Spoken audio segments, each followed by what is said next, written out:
al simposio de riesgo global, para lo cual vamos a darle la bienvenida al doctor Carlos Delgado.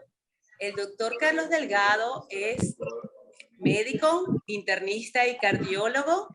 Es el presidente actual de la Fundación Venezolana de Insuficiencia Cardíaca. Es Fellowship de Mount Sinai y es secretario de la Sociedad Venezolana de Hipertensión. Con ustedes damos la bienvenida al doctor Carlos Delgado. Muchas gracias, Yolimar. De verdad que para nosotros, para la Fundación Venezolana de Insuficiencia Cardíaca, es un honor comenzar con el ciclo de simposios científicos que a través de estos 2 años que hemos vivido de pandemia, pues nos hemos reinventado para mantener la educación médica continua vigente y actualizada. A través de estos 2 años, inclusive hicimos muchas sociedades, realizamos el pasado Congreso Venezolano de Insuficiencia Cardíaca, también en plataforma virtual, el cual fue un éxito por todos los participantes y los grandes expositores que tuvimos en nuestra charla. Para el día de hoy, comenzando el año, el 2022, de verdad que para nosotros es un honor volver a contar con todos ustedes como participantes, por supuesto con eventos VIP, por supuesto también con la industria de laboratorios privados en que nos permiten conllevar este grandioso simposio. A continuación, para no perder más tiempo, la sección que me tocó a mí hablar es sobre riesgo cardiovascular global, precisamente en el paciente hipertenso. ¿De dónde parte todo? Si nosotros vemos el problema hipertensivo, realmente hoy en día es un problema que nos da muchos cuestionamientos en los enfoques en que nosotros estemos haciendo. Quiere decir, donde tenemos que tomar en cuenta qué tipo de población estamos estudiando, qué tipo de medicamentos contamos en la comunidad, cuál es el riesgo cardiovascular que puede tener cada uno de nuestros pacientes y a su vez con qué guías de actualización terapéutica en hipertensión contamos, sean las guías americanas, la europea o nuestras propias guías venezolanas. Cuando nosotros unimos todo esto en un solo saco, van a salir muchas preguntas, van a salir muchos cuestionamientos de cuál sería el enfoque real en un paciente que ya tiene un riesgo cardiovascular preestablecido. Ahora, ¿por qué es tan importante la hipertensión arterial? La hipertensión arterial sigue siendo hoy en día uno de los factores de riesgo más importantes en toda el área cardiovascular, por todas las problemáticas que nos puede traer consigo el solo hecho que un paciente sea hipertenso y no esté bien manejado. Y no solamente que reviste uno de los principales factores de riesgo cardiovascular, sino que toda la mirada académica, universitaria a nivel mundial todavía estamos en ¿cuál debería ser el mejor manejo para la hipertensión? Como ustedes recordarán, existen múltiples drogas para el manejo y control de hipertensión. Lamentándolo mucho, no han descubierto la droga mágica que cubre por completo de raíz el problema de la hipertensión arterial, porque es una enfermedad muy compleja, es una enfermedad que tiene muchos aristas que debemos tomar en cuenta para el manejo. Es decir, no vamos a manejar simplemente cifras tensionales elevadas. Recordemos qué es el riesgo cardiovascular, pues es la posibilidad, la probabilidad que tiene una persona de presentar la enfermedad cardiovascular, sea una cardiopatía isquémica, una enfermedad cerebrovascular, una cardiopatía hipertensiva, dependiendo de un tiempo determinado. Lo relacionado con los factores de riesgo cardiovascular asociados a la hipertensión, ya todos sabemos que no solamente vamos a tomar en cuenta cifras tensionales, sino todos los factores de riesgo que rodean o todas las comorbilidades que están rodeando al paciente hipertenso. Desde que nacemos, yo diría, pues tenemos una carga genética que pudiera estar bien influenciada en la aparición de la enfermedad hipertensiva. Pero nuestra población desde muy joven va a estar rodeada de factores de riesgo cardiovascular como el sedentarismo, hábitos de fumar, los hábitos dietéticos, la situación de estrés que vive el país o el determinado país donde esté el paciente. Si todos esos factores siguen, si el paciente ya tiene una carga genética, predisposición a padecer una enfermedad cardiovascular como la hipertensión, pues la fisiopatología de ese continuum cardiovascular va a ir avanzando poco a poco. Y a través de los años, si el paciente no es identificado con todos sus factores de riesgo, no es bien manejado, vamos a tener probablemente un paciente con problemas cardiovasculares mayores o lo que llamamos enfermedades terminales como una insuficiencia cardíaca ya congestiva, una insuficiencia renal o pacientes con problemas neurológicos que probablemente van a ser pocas las herramientas terapéuticas que nosotros pudiéramos tener para el adecuado manejo del mismo. Lamentándolo mucho, el problema de la hipertensión arterial es tan importante que inclusive países industrializados o países que cuentan con mayores recursos, la tasa de control de la enfermedad sigue siendo muy baja.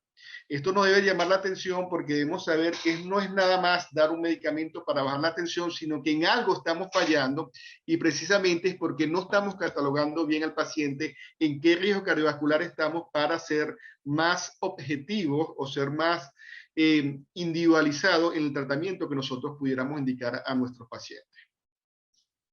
Lamentándolo mucho, en Venezuela sigue siendo la esfera cardiovascular la primera causa de fallecimiento. Si ustedes lo ven en esta gráfica, no solamente enfermedades del corazón, sino que unimos enfermedades cerebrovasculares y diabetes, que todo lo podemos englobar en enfermedades cardiovasculares, el porcentaje de tasa por supuesto, se inclina más a este renglón del área cardiovascular y por eso nosotros debemos ser más precavidos en la evaluación de nuestros pacientes. El problema no se estanca ahí.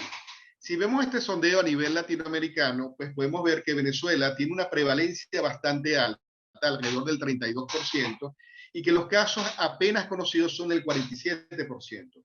Como les decía, a nivel Latinoamérica, pues tenemos una tasa bastante importante de prevalencia de la enfermedad, con casos conocidos relativamente bajos, pero los casos tratados aún más bajos y peor aún los casos controlados, es decir, que están recibiendo tratamiento médico, es relativamente bajo. Este es un reflejo prácticamente de toda Latinoamérica y en nuestro país, que es lo que nos interesa ahorita, pues debemos tomar en cuenta todos estos datos. El solo hecho que el paciente sea hipertenso no va a tener mayor posibilidad de padecer todas las complicaciones del mismo. Es decir, que el paciente hipertenso puede tener mayor posibilidad de padecer enfermedad arterial periférica, cardiopatía isquémica, más posibilidades de padecer insuficiencia cardíaca o accidentes cerebrovasculares. Esto fue demostrado por los estudios Framingham, como otros estudios como el Rochester o el estudio Menfrey. A su vez, nosotros tenemos que tomar en cuenta que la hipertensión es una enfermedad de órganos blancos. Quiere decir que la hipertensión va a tratar de atacar cualquier órgano o sistema, y aquí están solamente enumerados los principales, como es el cerebro, corazón, riñón o toda la vasculatura. Pero realmente el paciente hipertenso no manejado, no controlado, se está produciendo daños estructurales, daños de la microcirculación, daños desde los pies hasta la cabeza. Absolutamente todo órgano y sistema se va a ver expuesto al daño que puede producir un mal manejo de la hipertensión. Si volvemos nuevamente a los factores de riesgo, pues nosotros tenemos que recordar los modificables, los no modificables.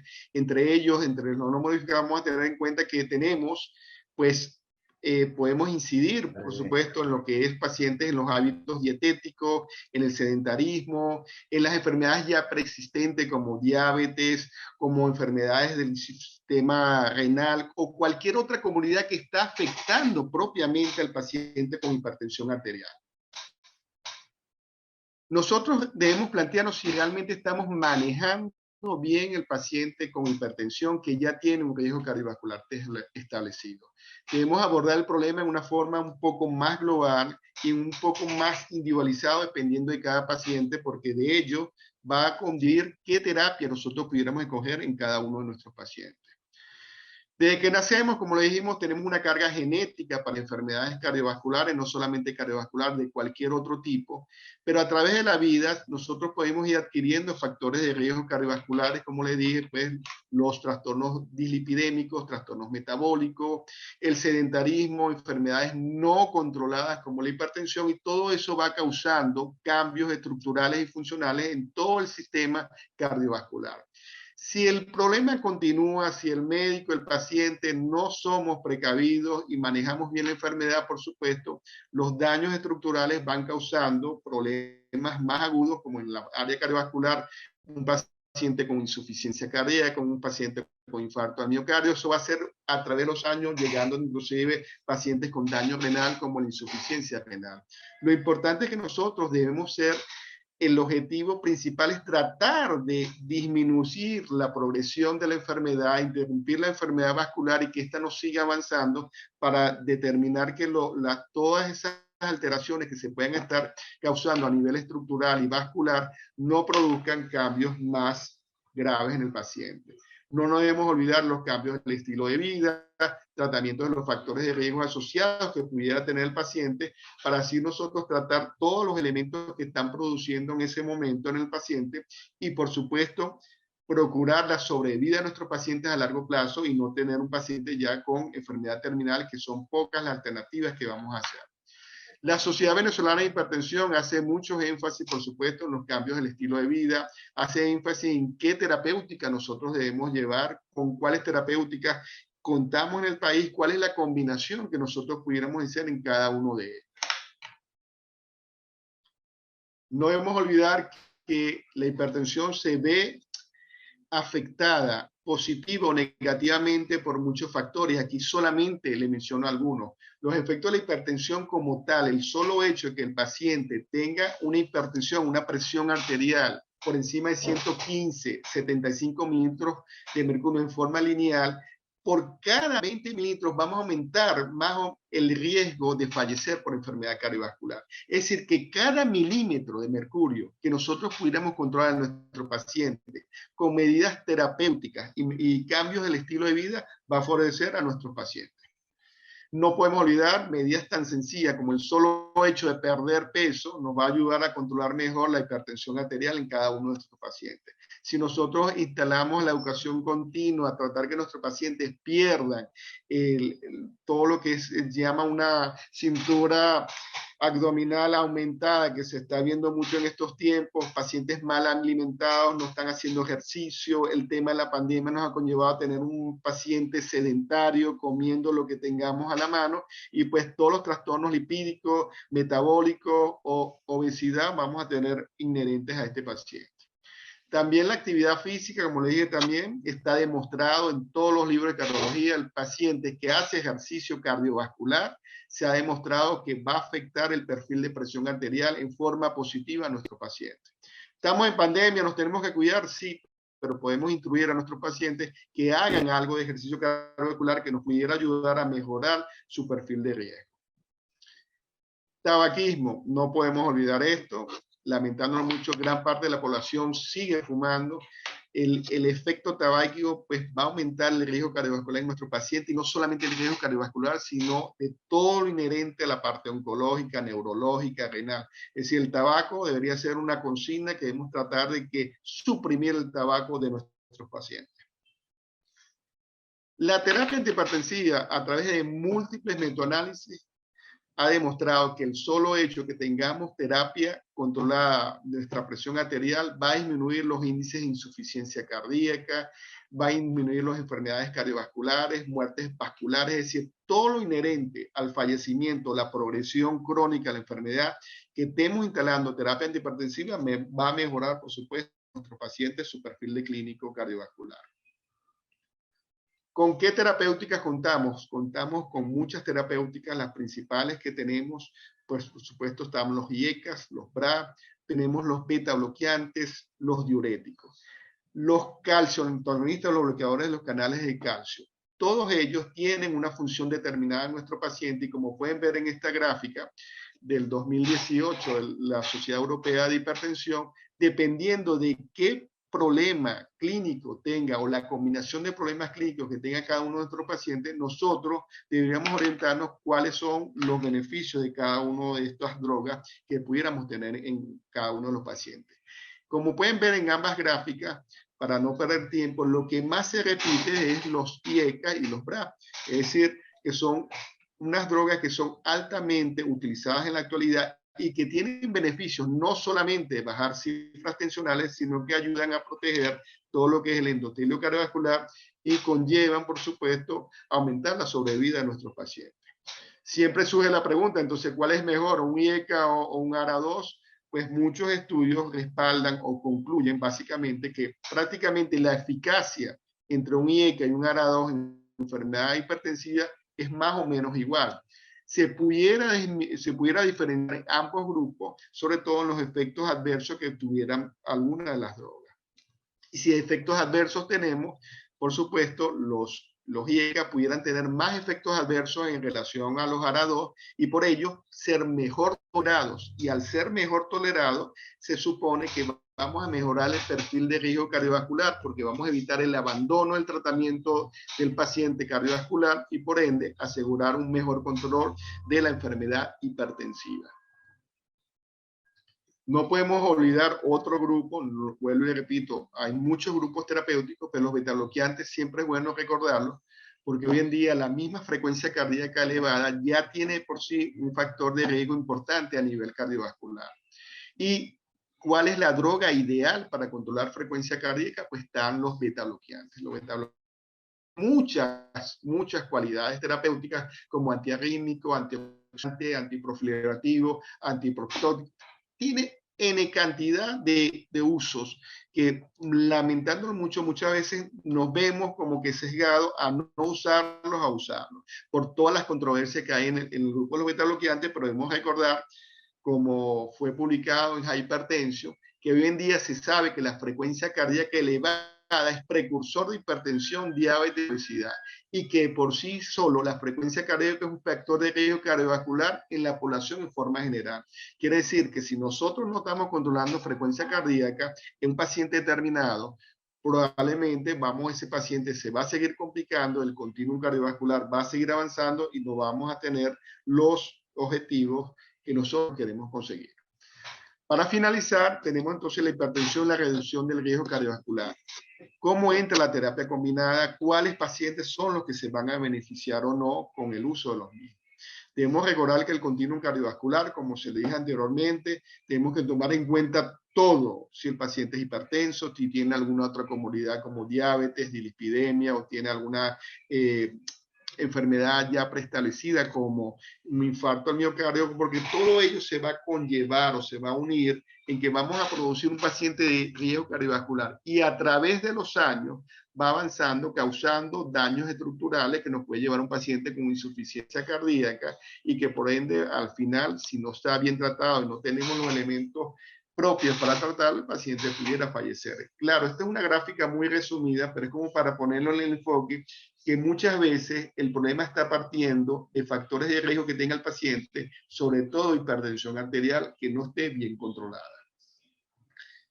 Prácticamente desde 1960, que ya han transcurrido bastante tiempo, se empiezan a establecer estudios élites muy importantes en relación al manejo de la enfermedad hipertensiva. Cada uno de ellos tuvieron como bandera el objetivo de cumplir las metas trazadas en un buen control de hipertensión arterial y cuál era la tolerabilidad del paciente y cuál era la eficacia de los mismos. A través de los años, pues siguen surgiendo todavía estudios de meta que tratan de establecer cuáles son las cualidades de uno u otro grupo terapéutico. En forma muy resumida, pudiéramos decir que los lineamientos actuales para el tratamiento de la hipertensión arterial, se debe saber que el tratamiento debe ser individualizado. Debemos tener la estratificación adecuada del riesgo cardiovascular de cada uno de los pacientes. No solamente debemos controlar cifras tensionales y lo que hoy en día sabemos, que todos los pacientes que ya tengan un riesgo cardiovascular establecido de moderado a severo, se van a beneficiar primordialmente usando terapia combinada. De hecho, algunas guías como la Sociedad Europea de Hipertensión establece la clasificación de la hipertensión arterial dependiendo del grado de los factores de riesgo que pueda tener cada uno de los pacientes, estableciendo un riesgo cardiovascular determinado y pudiéramos nosotros ser más objetivos a la hora de la terapéutica que vamos a escoger en cada uno de los pacientes. ¿Qué debemos recordar? Debemos recordar que no podemos observar un solo factor de riesgo en forma aislada. Debemos tratar de unir todos los factores de riesgo para ver dónde estamos fallando, dónde debemos actuar en forma más prioritaria. Y saber que cada uno de estos factores de riesgo se unen y van a actuar en forma sinérgica, aumentando más la posibilidad de que el paciente no evolucione en forma satisfactoria o que no estemos utilizando una terapéutica específica o la combinación de la misma para disminuir la mortalidad de nuestros pacientes. Esos factores de riesgo tienen que ser, como dije, observados en forma individual para que sea un mejor tratamiento del mismo. Los factores de riesgo cardiovascular, lamentándolo mucho, por lo general están asociados de una u otra manera y por ende aumentan más el riesgo cardiovascular, la hipertensión arterial. Y todos los estudios que se han hecho a nivel mundial, inclusive en nuestro país, como el recordado estudio Carmela, recordemos que más o menos como en el 2011 que se estableció y que Barquisimeto representó a nuestro país, se determinó que el perfil de riesgo cardiovascular representando a Venezuela, es decir, a nivel de Barquisimeto, eran pacientes que ya tenían un riesgo cardiovascular establecido. Es decir, que no íbamos a conseguir pacientes con solamente tener cifras tensionales elevadas en forma aislada. Más recientemente, en el 2020, pues tenemos este estudio publicado donde nos habla de los factores de riesgo cardiometabólico y como podemos ver, como ustedes ven en la gráfica, todos los factores de riesgo que están presentes en la población estudiada. Entonces, son importantes determinar cada uno de ellos para saber cómo podemos manejar en mejor manera a nuestros pacientes hipertensos. También el estudio determinó que los factores de riesgo prácticamente están establecidos de muy temprana edad y que si ellos no son tomados en cuenta, pues va a aumentar el riesgo cardiovascular a medida que pasan los años. ¿Qué tenemos entonces? Tenemos que el riesgo cardiovascular, como decimos previamente, no va a estar enfocado solamente con pacientes con cifras tensionales elevadas. Tenemos que tomar en cuenta toda la comorbilidad de todos esos factores de riesgo porque aumenta aún más el riesgo cardiovascular. E incidiendo o trabajando en cualquiera de estas aristas sin tomar en cuenta lo adyacente, no estamos haciendo un buen trabajo y por ende el paciente va a evolucionar en forma no satisfactoria.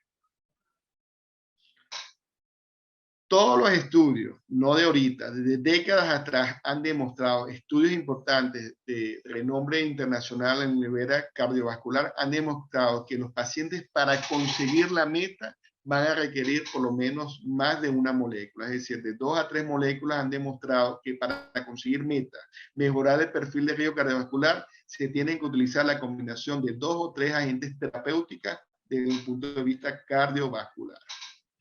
¿Cuáles son las combinaciones? Yo sé que ustedes todas las conocen. Las que más usamos a nivel mundial pues son la combinación de un IECA, un ARA2 con un bloqueante de los canales de calcio o con un diurético. Pero no combinaciones o usar también o tomar en cuenta también, por supuesto, los beta bloqueantes. Ya para finalizar, para nosotros enfocar en forma más en una forma más objetiva el factor de riesgo del paciente, debemos mirar inclusive para atrás. Debemos saber si el paciente ya tiene una predisposición genética para padecer enfermedades como la hipertensión arterial o enfermedad arterial coronaria, si cuáles son los factores ambientales como la dieta, la sal, la obesidad, el alcohol, el estrés, que hoy en día está muy de moda y muchas veces, como decía aquí el maestro, el doctor Octavio, nos olvidamos de mencionar el estrés como un factor de riesgo cardiovascular. Y todos los mecanismos que se están preestableciendo a nivel a nivel de la esfera cardiovascular, tratando de disminuir los efectos deleterios que está produciendo el continuo cardiovascular, debemos tomar en cuenta para saber qué droga nosotros vamos a actuar específicamente en el tema. Entonces, lo importante es la identificación.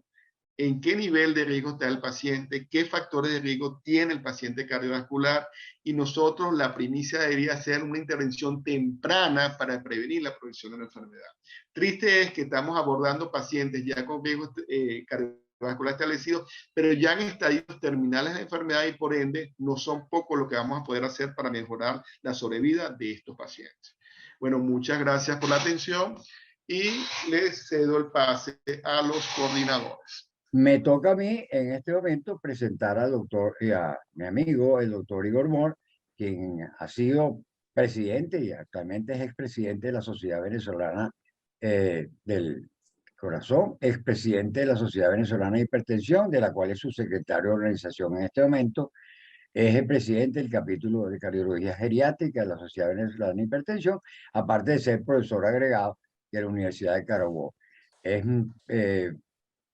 magíster de la Universidad de Estado de Río de Janeiro, Brasil, y especialista en hipertensión por la LASH, fellow del Colegio Americano de Cardiología y directivo de la Fundación Interamericana del Corazón, y tiene además una cosa más importante, que es el esposo de Yolimar Mesa, y eso es un mérito que él tiene. Con ustedes, entonces, vamos a tener entonces al doctor Igor Mor, que nos va a hacer su disertación. Adelante, Igor. Ok, vamos a dar las gracias a la Fundación de Insuficiencia Cardíaca, gracias también a José Andrés por la presentación.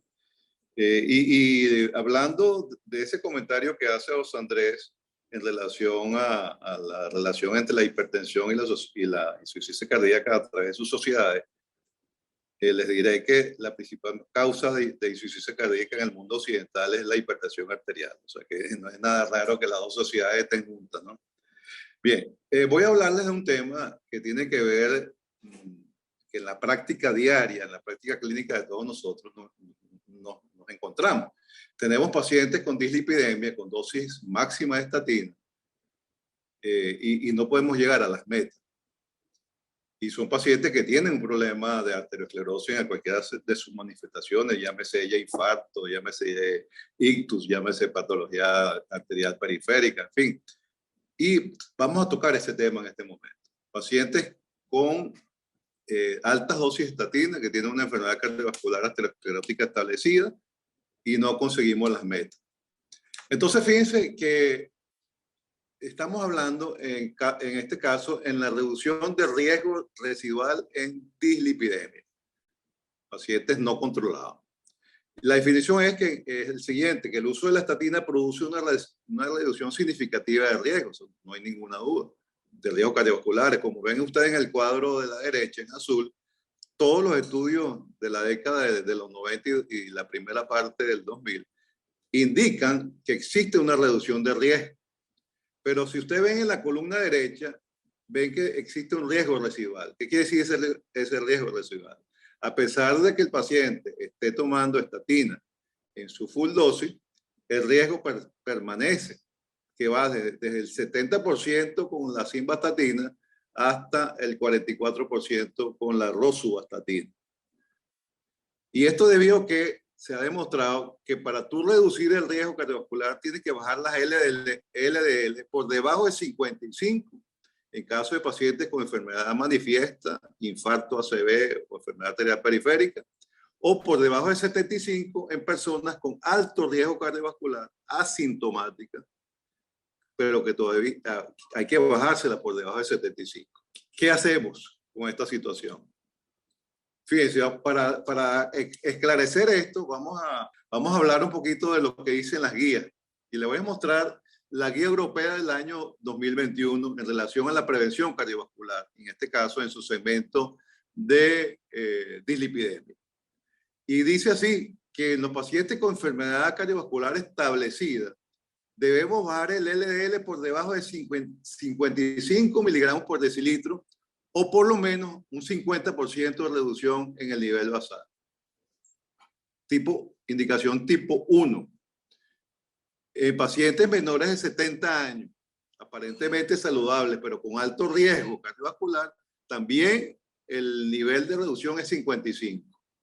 Y en pacientes saludables menores de 70 años, con riesgo alto, el nivel de reducción sería por debajo de 70 miligramos de decilitro de LDL. Y en pacientes con riesgo muy alto cardiovascular, que tengan triglicéridos por encima de 135 hasta 500, debe considerarse, además del uso de la estatina a altas dosis, la utilización de los ácidos grasos de cadena larga omega 3. Pero no todos, sino el omega 3 que ha demostrado que tiene reducción cardiovascular es el llamado icosapentil, que no es más que un producto purificado de EPA y debe utilizarse la dosis de 4 gramos al día. O sea, una cápsula de 2 gramos en la mañana y una cápsula de 2 gramos en la noche, combinado con la estatina. Y si el paciente es diabético, sea esta tipo 1 o tipo 2, menores de 40 años, y que tenga evidencia de daño a órgano blanco, debemos tratarlos entonces cuando el colesterol LDL esté por encima de 100 miligramos por decilitro, iniciar las estatinas a las altas dosis tolerables por el paciente, siempre y cuando no sea una paciente que esté embarazada. Entonces, el riesgo residual lipídico en diabéticos controlado, que estén bien controlados su diabetes y estén usando estatinas, fíjense que todos los estudios han demostrado que cuando el paciente es diabético, usa estatina, a pesar de usar la estatina, existe un riesgo residual que ustedes lo ven a ver en la columna derecha, que va desde 37.8 hasta 17.9. Lo dicen todos los estudios que les menciono a ese nivel. El paciente diabético, y eso lo va Félix, va a hablar de la próxima conferencia, es un paciente de alto riesgo, que a pesar de estar bien controlado su diabetes, a pesar de tener dosis máxima de estatina, todavía tiene un riesgo cardiovascular que hay que responder. Entonces, para resumir hasta ahora, tenemos que, una vez que hemos reducido el LDL a las dosis de reducción que recomienda la guía, fíjense que podemos conseguir controlar a un 70% de los pacientes. Pero hay un 30% de los pacientes que, a pesar de estar recibiendo dosis máxima de estatina, todavía persiste un elevado riesgo cardiovascular. ¿A qué se debe este riesgo cardiovascular? Se debe al incremento de los triglicéridos, por un lado. Se debe a una reducción de la función de la HDL. Se debe a la inflamación, a los problemas de inestabilidad de la membrana celular, a los depósitos de cristales de colesterol, que es otro aspecto importante que vamos a aclarar dentro de poco, a la difusión endotelial y a la oxidación de las lipoproteínas. Estas son las causas hasta ahora demostradas por qué existe ese riesgo residual. Fíjense que cuando comenzamos en la diapositiva anterior, que la principal causa de resistencia se debe al incremento del triglicérido, la hipertrigliceridemia.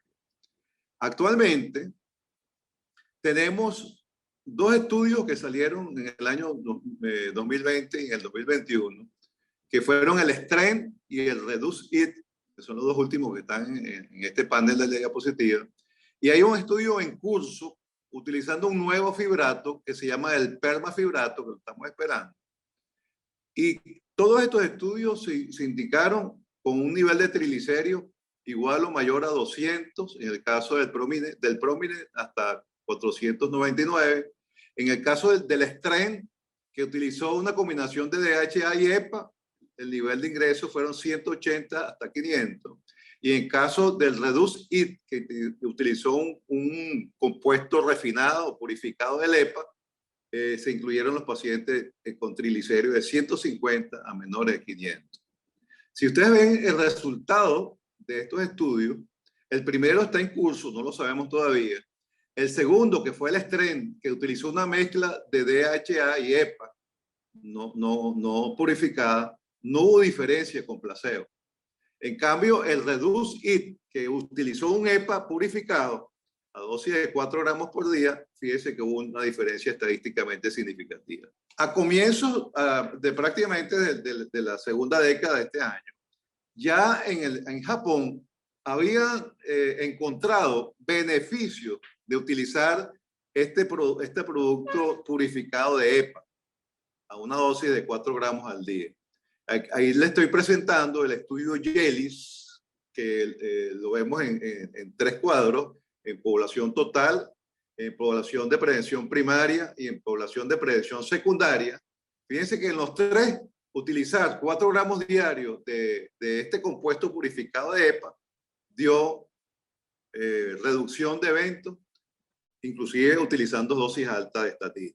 Vamos a analizar el REDUCE-IT y vamos a analizar el STRENGTH, que son los dos últimos, el año 2020 y 2021. El estudio REDUCE-IT fue presentado en el Congreso del Colegio Americano de Cardiología. Este estudio comparó, como le dije anteriormente, una presentación purificada de 4 gramos de EPA, solamente EPA, y se evaluó el resultado primario, que fue muerte cardiovascular, infarto no mortal, ictus, necesidad de revascularización coronaria, angina inestable, y dio un resultado positivo, estadísticamente significativo, cuando fue comparado con el grupo que no recibió este omega 3. E inclusive disminuyó mortalidad. En esta población de REDUCE-IT, una población de casi 3.200 pacientes que fueron analizados en Estados Unidos. Y miren este resultado del punto final primario. 18.2 versus 24.7 con placebo. Miren el nivel de significancia estadística. La muerte cardiovascular, 4.7 versus 6.7, estadísticamente significativa. El infarto, 6.7 versus 8.8, estadísticamente significativa. Ictus, 2.6 versus 4.1, estadísticamente significativa. Mortalidad por todas las causas, 7.2 versus 9.8, estadísticamente significativa.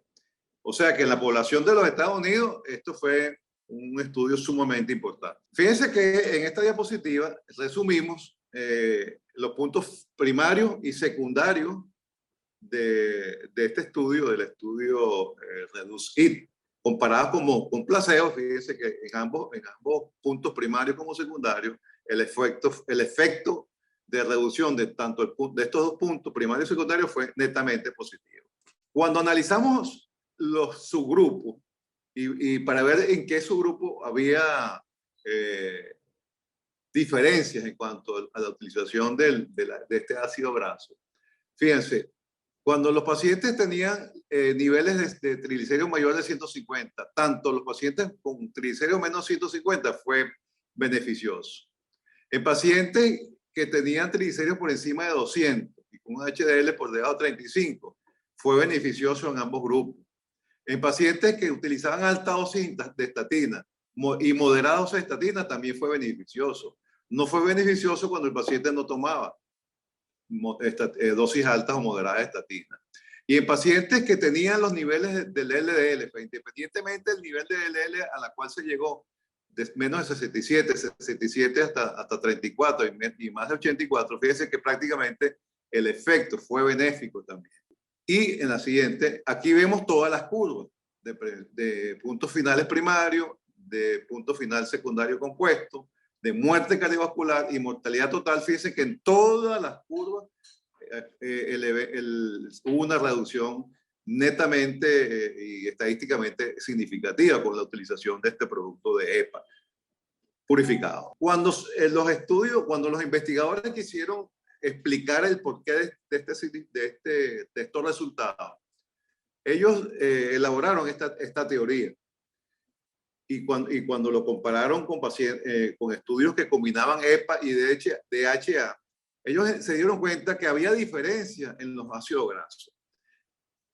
El ácido graso EPA, el eicosapentanoico, fíjense que da los siguientes efectos positivos.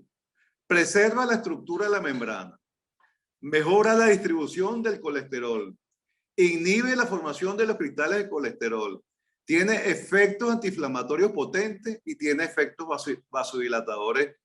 Este producto que contiene solamente un producto purificado de EPA. Cuando lo comparas con el DHA, que es el decoxahexanoico, se encontró que tiene un menor efecto antioxidante. Él hace muy permeable a la membrana celular, que es bueno y es malo. Provoca cambios lipídicos. Y la otra cuestión es que el DHA se localiza más frecuentemente en el cerebro y en la retina, y menos en el corazón y en los vasos. De ahí viene la explicación por qué la diferencia de este estudio, el estudio REDUCE-IT. Ahora vamos a analizar el estudio STRENGTH. Entonces vamos a analizar este estudio, el estudio STRENGTH. Este estudio se hizo la siguiente pregunta. En pacientes tratados con estatina, con alto riesgo cardiovascular, con niveles elevados de triglicéridos y niveles bajos de HDL, ¿qué efecto tendría si le damos una combinación de ácido graso omega 3 de cadena larga, que combine dos aminoácidos, que son dos ácidos grasos, que son el EPA, conjuntamente con el DHA. ¿Qué diferencia tiene este estudio con el anterior? El anterior solamente utilizó EPA y este está utilizando EPA con DHA. Vamos a ver qué resultados nos dio este estudio. Fíjense los resultados. Comparados con placebo, no dio diferencia estadísticamente significativa. No dio diferencia. Que es distinto al anterior, que dio tantas diferencias. Entonces vamos a comparar los dos estudios en términos de cómo se hicieron. Fíjense, el estudio REDUCE-IT tuvo menor cantidad de mujeres, 28.8 versus 35 del estudio STRENGTH. El estudio REDUCE-IT tuvo mayor cantidad de pacientes con riesgo cardiovascular alto y muy alto, 70 versus 56. El estudio REDUCE-IT no analizó la hipertensión, en cambio el estudio STRENGTH metió 88% de hipertensos. El estudio REDUCE-IT incluyó 60% de diabéticos, el estudio STRENGTH incluyó 70% de diabéticos. El placebo del estudio REDUCE-IT fue aceite mineral y el placebo del STRENGTH fue aceite de maíz. Y cuando se quiso comparar el nivel de inflamación, fíjense que los pacientes que entraron al estudio STRENGTH estaban más inflamados que los pacientes que entraron al estudio REDUCE-IT. Entonces, esto trajo un revuelco de gente hablando sobre los dos estudios. Y se llegaron a algunas hipótesis. Fíjense, en el estudio STRENGTH hubo una coadministración de DHA con EPA. Y probablemente esa combinación hace que el DHA contrarreste los efectos benéficos del EPA. En este estudio no hubo diferencia estadísticamente significativa, pero tampoco hubo daño.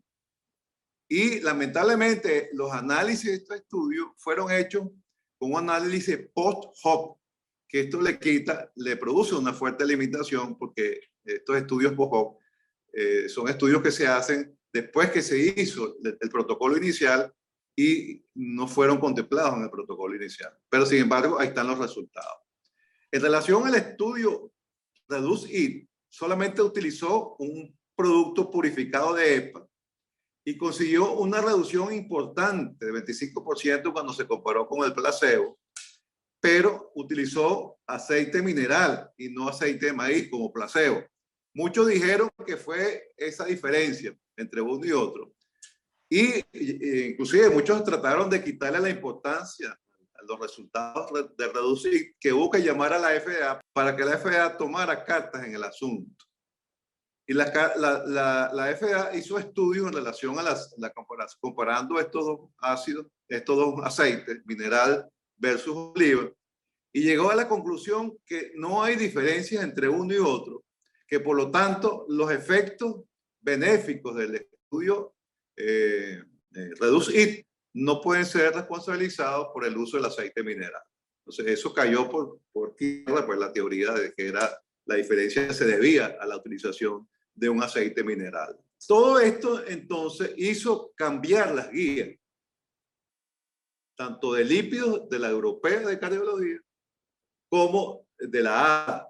Y fíjense qué dice la Europea.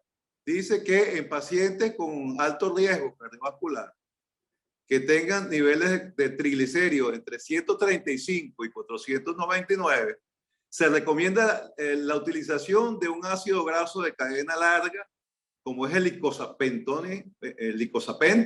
que es un compuesto purificado de EPA, en aquellos casos. Siempre que ustedes los utilicen con dosis altas de estatina o que sean tolerables para el paciente. ¿Y qué dice la ADA? Lo mismo. La ADA recomienda, en los mismos casos de pacientes con diabetes, con triglicéridos entre 135 y 499, la utilización del licosapen, que es EPA purificado.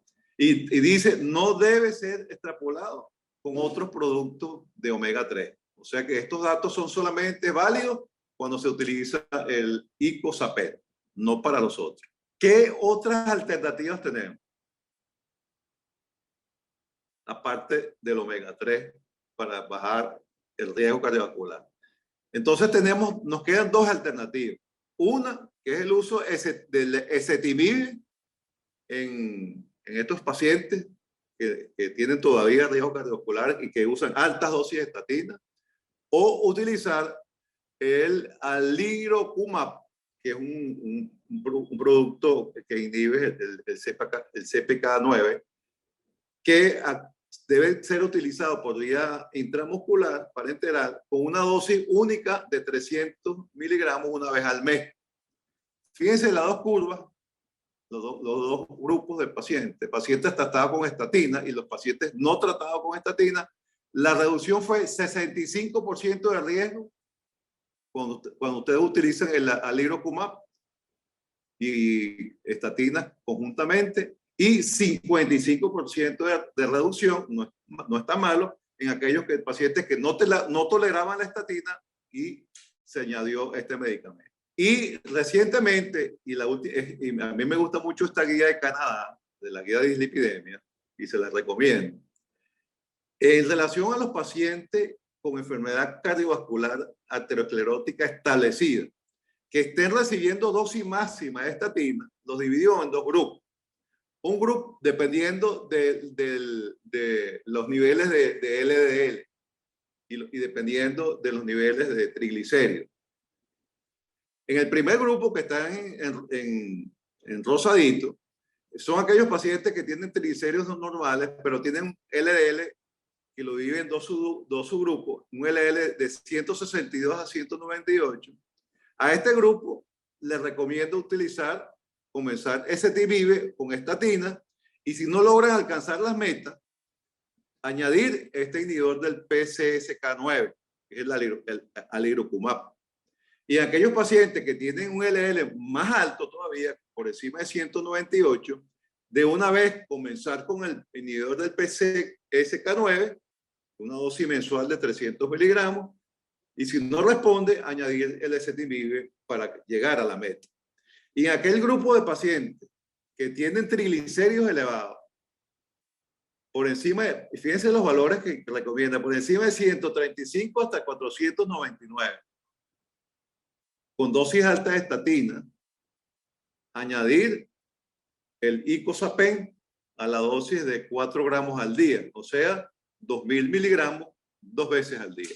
Entonces, en conclusión, existe un riesgo residual que va más allá del control de las LDL y va mucho más allá del uso de estatina a dosis máxima. ¿Quién es el responsable? El triglicérido y las proteínas que transportan al triglicérido. Vayan pensando cuáles son. Y por otro lado, la explicación de esto está relacionado con una disminución de la función del HDL o una reducción en su número, una difusión endotelial, la presencia de cristales de colesterol, la inestabilidad de la membrana celular y la oxidación de las lipoproteínas. Nos preguntamos, ¿esto es un proceso irreversible? No es irreversible. Hay todavía posibilidades. Acuérdense que estamos también esperando nuevos fibratos. Acuérdense que existen estos preparados de omega 3 a dosis altas, utilizando EPA solamente, pero también acuérdense que han salido a la palestra, y esto ha sido un boom en falla cardíaca, en hipertensión y en diabetes, los inhibidores del transportador de glucosa, de sodio glucosa tipo 2 en el tratamiento combinado con este paciente. Y esto nos dice que debemos pasar de analizar la dislipidemia como algo aislado, sino que tenemos que analizar el riesgo cardiovascular global. Y en el caso de los pacientes diabéticos, salirnos del glucocentrismo y cambiarnos hacia el cardiocentrismo. En relación a los pacientes hipertensos, buscar las nuevas estrategias antihipertensivas, pero lo más importante es seguir insistiendo en el cambio del estilo de vida como un elemento importante en el tratamiento de estos pacientes. Muchas gracias por haberme escuchado. Estamos a su disposición. Estos son mis contactos. Y si existe alguna pregunta, espero que nuestro amigo José Andrés o nuestra amiga Yolimar Mesa no las hagan para poder seguir hablando. Gracias al comité organizador, a la sociedad, a la Fundación Venezolana de Insuficiencia Cardíaca, a la Sociedad Venezolana de Hipertensión, a los laboratorios Angelus Health y Cleo Pharma, porque nos han permitido estar aquí esta tarde, actualizarnos. Y como bien lo expuso Carlos, el riesgo global en el paciente hipertenso es muy importante. Como bien nos lo acaba de exponer Igor, el riesgo residual en los pacientes va más allá de solo cifras. Ahora nos corresponde hablar de riesgo en un paciente muy especial y que per se es de alto riesgo, como es el paciente diabético. Y para eso les voy a presentar al doctor Félix Amarista. El doctor Félix Amarista es médico cirujano de la Universidad Central de Venezuela, con posgrado de Medicina Interna en el Hospital Universitario de Caracas, es miembro titular de la Sociedad Venezolana de Medicina Interna, miembro correspondiente de la Sociedad Venezolana de Cardiología, fundador del capítulo neoespartano de Medicina Interna, vicepresidente fundador del capítulo neoespartano de aterosclerosis, miembro del American College of Physicians and American Society of Internal Medicine, y es coordinador del servicio de emergencia de adultos del Hospital Dr. Ortega de Porlamar, Nueva Esparta. Con ustedes, el doctor Félix Amarista, y muchas gracias por estar aquí. Yo me sumo al agradecimiento a la Fundación Venezolana de Insuficiencia Cardíaca por la gentil invitación a formar parte de este prestigioso panel de expositores y definitivamente tocar un tema que será de envergadura, como bien dice Yolimar, por el resto de los días, ya que el paciente diabético probablemente reúne las condiciones, como veremos en la charla, de riesgo cardiovascular elevado de por sí y se muere de enfermedad cardiovascular.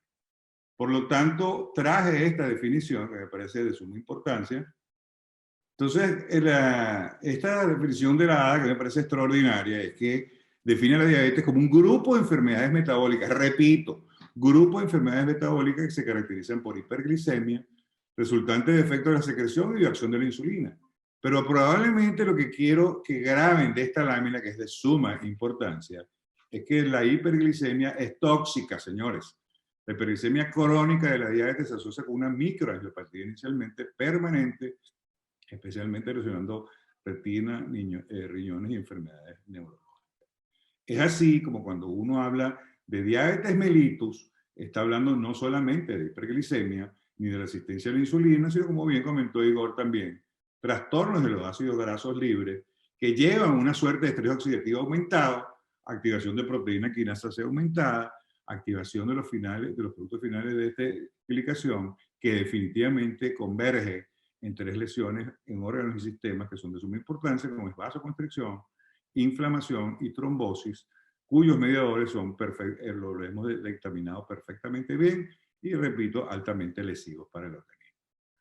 En estudios prospectivos en diabéticos tipo 1, el DSST probablemente es uno de los más significativos, y el DSST que corresponde pues a un estudio comparativo entre dos regímenes, uno intensivo, cuya hemoglobina glicosilada está en 7.2, y uno convencional, con pobre control, que tenía 9% de este promedio, evaluarse a los 10 años, pues es lógico pensar que definitivamente a los 10 años los pacientes que tenían pobre control tenían mayores eventos cardiovasculares fatales y no fatales, como vamos a ver en la lámina.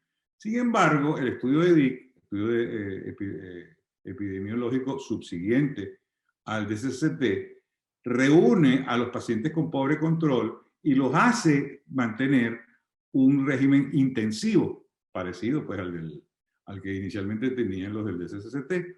Y fíjense ustedes lo que sucedió con el estudio.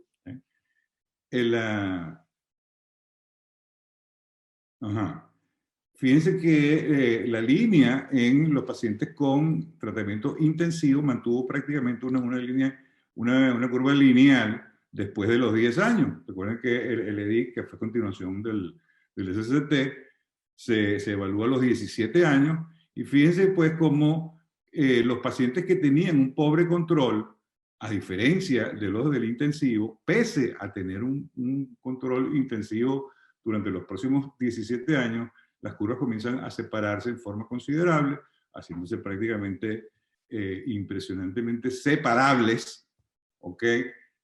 Al cabo de los años, lo que quiere decir que definitivamente estos pacientes aumentaron la enfermedad cardiovascular fatal y no fatal, pese a tener un buen control después de los 10 años.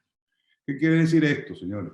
Quiere decir que el paciente diabético requiere o cumple con el legado de este tratamiento temprano, es decir, o para el clínico que se denomina memoria metabólica.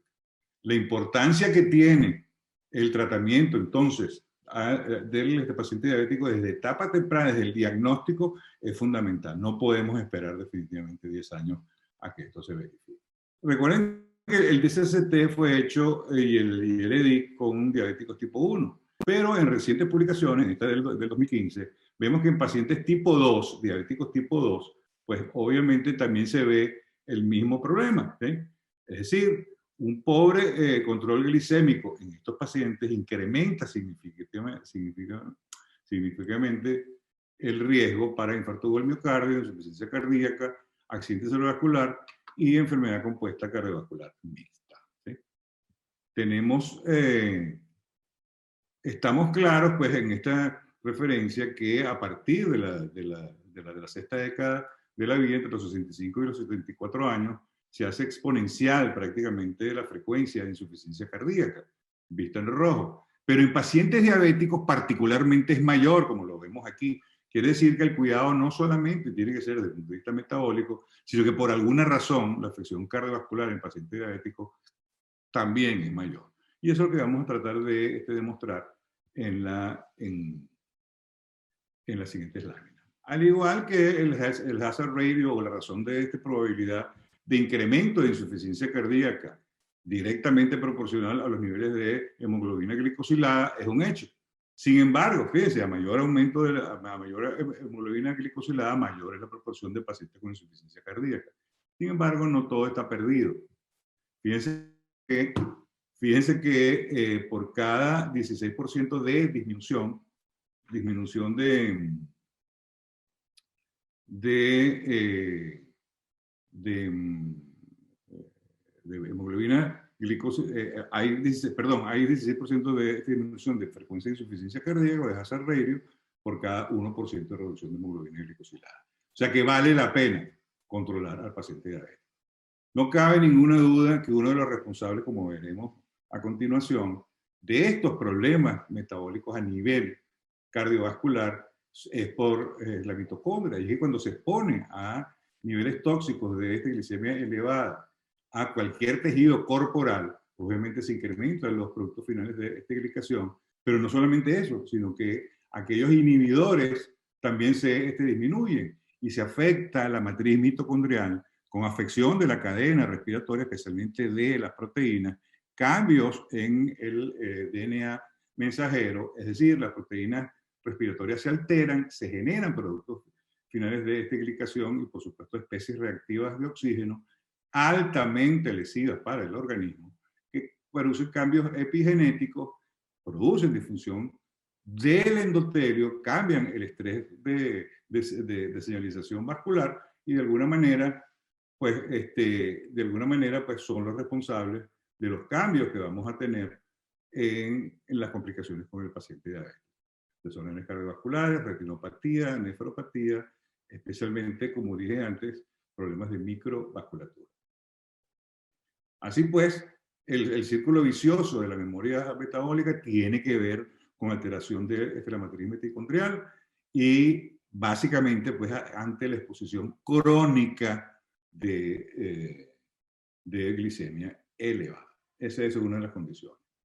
Importante entonces que la resistencia a la insulina y la falla cardíaca está estrechamente relacionada por mecanismos moleculares.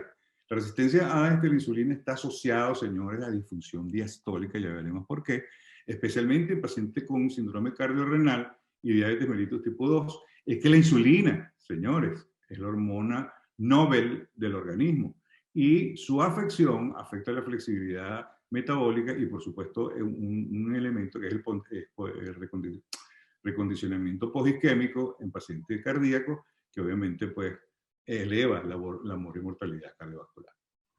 Así pues, cuando uno somete a hiperglicemia, vamos a llamarlo sobrenutrición, se generan dos condiciones que son importantes. Una, hiperinsulinemia, y otra, altos niveles de glucosa, afectando el receptor GLUT4, como bien conocen ustedes, y alterando la señal normal de la hormona Nobel, que es la insulina, volviéndola talibánica. Esta afecta a nivel nuclear, aumenta los niveles de factor de necrosis tumoral alfa, y por supuesto activa de alguna manera el retículo sarcoplásmico en forma, lo altera y genera estrés oxidativo aumentado. Ni hablar, por supuesto, de la activación que habló muy bien Igor, de los lípidos, ¿sí? O de esa máquina endocrina que se llama tejido adiposo, aumentando el nivel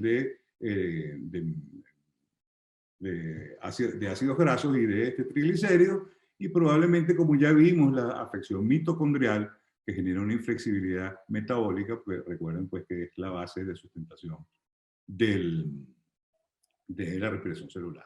No puedo dejar de hablar de probablemente el mayor talibán que está relacionado con la mayoría de las patologías orgánicas, que es el sistema renina, angiotensina, aldosterona activado también.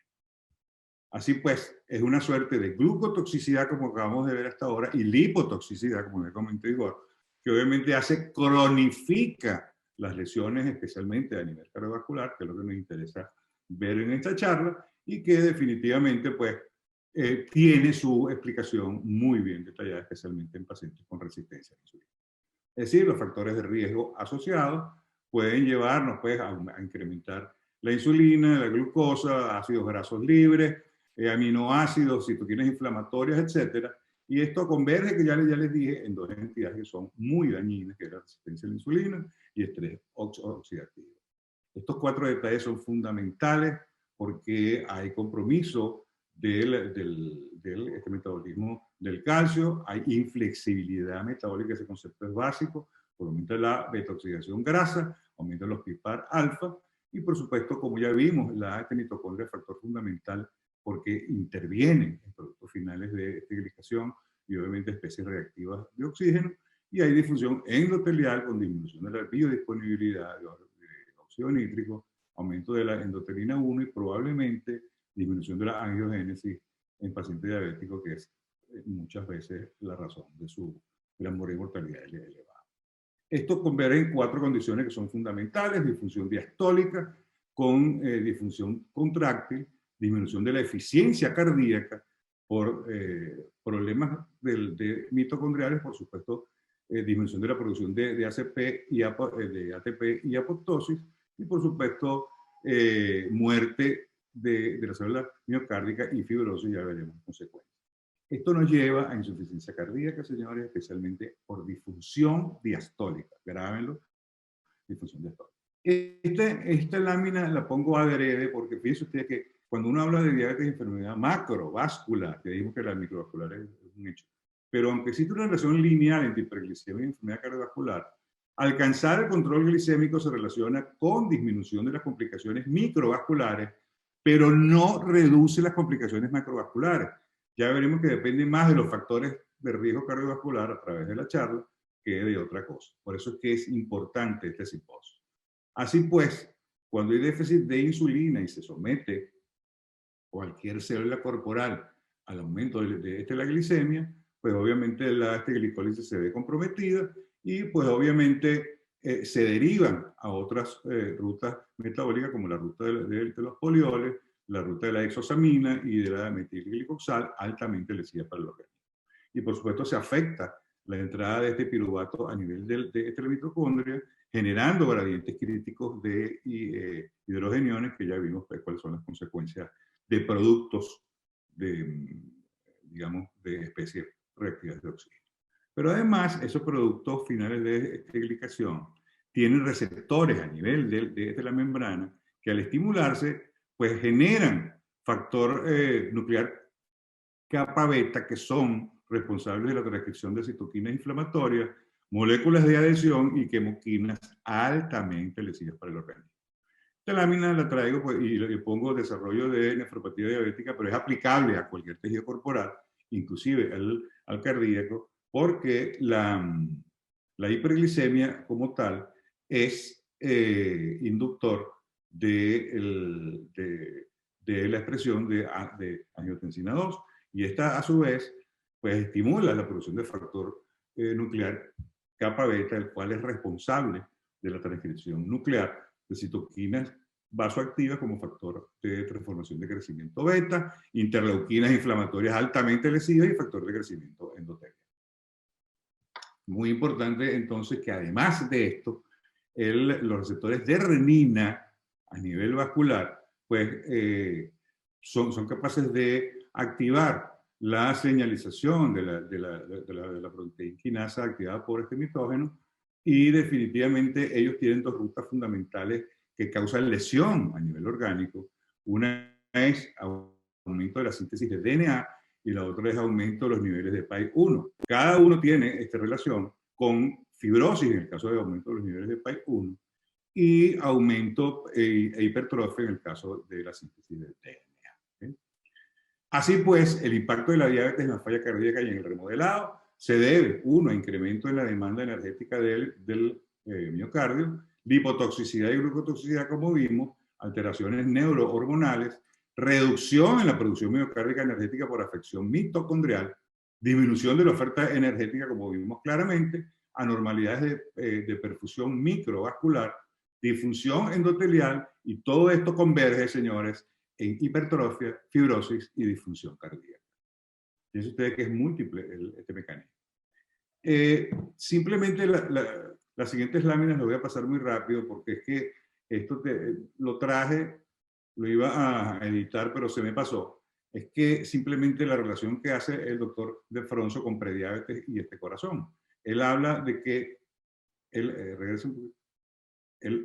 habla de que niveles elevados, poco elevados de este glicemia pueden hacer alteraciones cardíacas, pero hace énfasis, como bien comentó Igor y como comentó Carlos, que definitivamente la asociación con factores de riesgo controlables, como lo llamo yo, pues aumenta enormemente la probabilidad de lesión a nivel cardíaco. Estas pues son esta sobrevida, que es muy importante. Simplemente déjeme decir rápido, fíjense que en negro la primera lámina es de pacientes diabéticos consolidados, pacientes sin diabetes, y la punteada final, que tiene muy baja sobrevida, es pacientes diabéticos establecidos. Y la lámina la traigo porque fíjense ustedes pues, que en puntos intermedios, en rojo, tenemos pacientes con intolerancia a la glucosa que en algún momento tienen eventos de sobrevida menores que aquellos con diagnóstico reciente de este diabetes. Repito, los voy a pasar un poquito rápido y podemos conversarlo en la sesión de preguntas y respuestas, ya que tiene que ver con elevación leve de la glicemia y trastornos cardiovasculares que están bien establecidos, especialmente lesiones a nivel cardíaco. Vamos a pasarlo rápidamente. Fíjense que hay asociación entre disfunción diastólica antes incluso de hipertrofia ventricular izquierda y de insuficiencia cardíaca. Esta lámina la traigo porque fíjense que apartando el sincipio miocardio que se ve afectado por las diferentes razones que hablamos antes, en pacientes diabéticos también se afecta el sistema de conducción cardíaca. Lo que quiere decir que el paciente diabético no solamente sufre de disfunción muscular, sino también de trastornos eléctricos, es decir, puede generar trastornos de conducción y, por supuesto, arritmias que pueden ser causas de mortalidad aumentada. Entonces, dentro de la patogénesis de insuficiencia cardíaca en este diabetes mellitus, podemos decir que es multifactorial, pero mayormente atribuible a la tétrada cardiotóxica. Y es que la cardiomiopatía diabética que establecimos por las 4 razones fundamentales que dijimos antes, se asocia a factores cuando se asocia a factores de riesgo, que es muy común, pues obviamente genera esa tétrada cardiovascular de altísima mortalidad. Fíjense entonces que cuando hablamos de diabetes y enfermedad macrovascular, hoy en día la diabetes se refiere a un conjunto de condiciones metabólicas asociadas a la pérdida de la regulación normal de la glucosa. Repito, conjunto de condiciones metabólicas, no solamente aumento de la glicemia. Y este dato es muy importante para todos nosotros. La hiperglicemia como factor aislado está asociado con temprana formación de estrellas grasas, mientras que la progresión de placas ateroscleróticas requiere de dislipidemia, es decir, requiere del factor de riesgo para poder lesionar. Esto simplemente muy rápido esto lo voy a nombrar. Estas son las condiciones que ya les dije que tienen que ver con la asociación de la cardiomiopatía diabética, básicamente aumento de la concentración de ácidos grasos, disfunción mitocondrial, obviamente pérdida de la homeostasis del calcio y la activación del pKa, y por supuesto esto que es la razón fundamental, que es la formación de productos finales de glicación y la activación del gran talibán, que es el RAS. Ustedes me van a perdonar que yo les machaque, señores, ¿ok? Las causas fundamentales que va a haber, o las causas que llevan a insuficiencia cardíaca en este paciente diabético, pero son esas 4 condiciones que estoy mostrándoles ahí. Aumento de los triglicéridos, colesterol, como bien comentó Igor, aumento de la activación del RAS y de estas citoquinas inflamatorias, hipertrofia miocárdica, ya vimos por qué razón, y por supuesto la disminución de la oxidación de la glucosa por falta de insulina. Eso nos lleva a disfunción diastólica y obviamente es una de las condiciones por las cuales el paciente diabético se nos muere. Así pues, cuando hablamos sobre cardiomiopatía diabética, debemos tener en consideración el resto de los factores de riesgo, porque definitivamente cada uno de ellos puede hundir nuestro barco. Y si no tenemos y tratamos todos los factores de riesgo en forma exhaustiva, definitivamente no estamos haciendo mucho. Finalmente, para hablar, dijimos pues que la hiperglicemia es tóxica, no hay duda. Claro que lo es, obviamente, pero también la hipoglicemia puede ser grave. Y estudios conocidos por nosotros como el Advanced ACOR y el BADT nos habla de que pacientes con hipoglicemia tienen eventos graves, porque en rojo lo vemos aquí, especialmente en el ACOR, donde tenemos pacientes con infarto agudo del miocardio producto de hipoglicemia. Es decir, el lema entonces ahora no es mientras más bajo mejor, sino cuanto antes lo tratemos mejor. Ya veremos en la sesión de preguntas y respuestas por qué. Bueno, y esta es la pregunta que me pidió el doctor Carlos, Carlos Delgado, que hablara, y la vieja y noble de metformina, ¿aún tiene vigencia? Pues mi respuesta, señores, es ahora es cuando. Fíjense ustedes cómo está de fuerte en este momento. Y hay varias condiciones por las cuales creo que está fuerte, porque no solamente la metformina, cuyo mecanismo de acción conocemos desde hace mucho tiempo, que es regular la gluconeogénesis y mejorar el incremento de ingreso de glicemia a esta célula, pues obviamente quedó un poquito atrás. Simplemente quiero comentarles que el resto de los hipoglicemiantes, pues definitivamente son todos efectivos. No voy a entrar en este detalle con ellos, sino simplemente voy a decirles algunas cositas con respecto a la referencia que voy. Por ejemplo, esta referencia que me parece que no tiene ningún desperdicio, que dice, ¿dónde estamos parados hoy en día en el manejo del paciente con diabetes tipo 2? Pues fíjense ustedes que esta referencia, repito, no tiene ningún desperdicio, tiene 2 componentes que son importantes. Fíjense que los autores dicen que los beneficios cardiovasculares observados de la metformina no se explicaron completamente en función del control glicémico. Quiere decir que la metformina de repente puede tener lo que llamamos efectos pleiotrópicos como en la estatina. Pero además de eso, fíjense ustedes que en el 2019 la Sociedad Europea de Cardiología catalogó a los GLP-1 y a los cotransportadores de sodio glucosa, como ya comentaron, como elementos que han demostrado beneficios cardiovasculares en grandes series. Pero especialmente porque lo recomiendan de adición temprana en estos agentes de la terapia inicial con metformina, es decir, no está eliminada la metformina, no coadyuvante en enfermedades cardiorrenales establecidas de alto riesgo de enfermedad cardiorrenal. Es importante que la ADA y otras entidades pues retienen la metformina como uso inicial en pacientes con diabetes que no tienen o no se evidencia mayor complicación cardiovascular. Esta lámina no le gusta mucho a algunos colegas míos porque habla sobre el costo mensual de los hipoglicemiantes orales, porque dice que cueste lo que cueste, hay que utilizarlo si trae beneficios.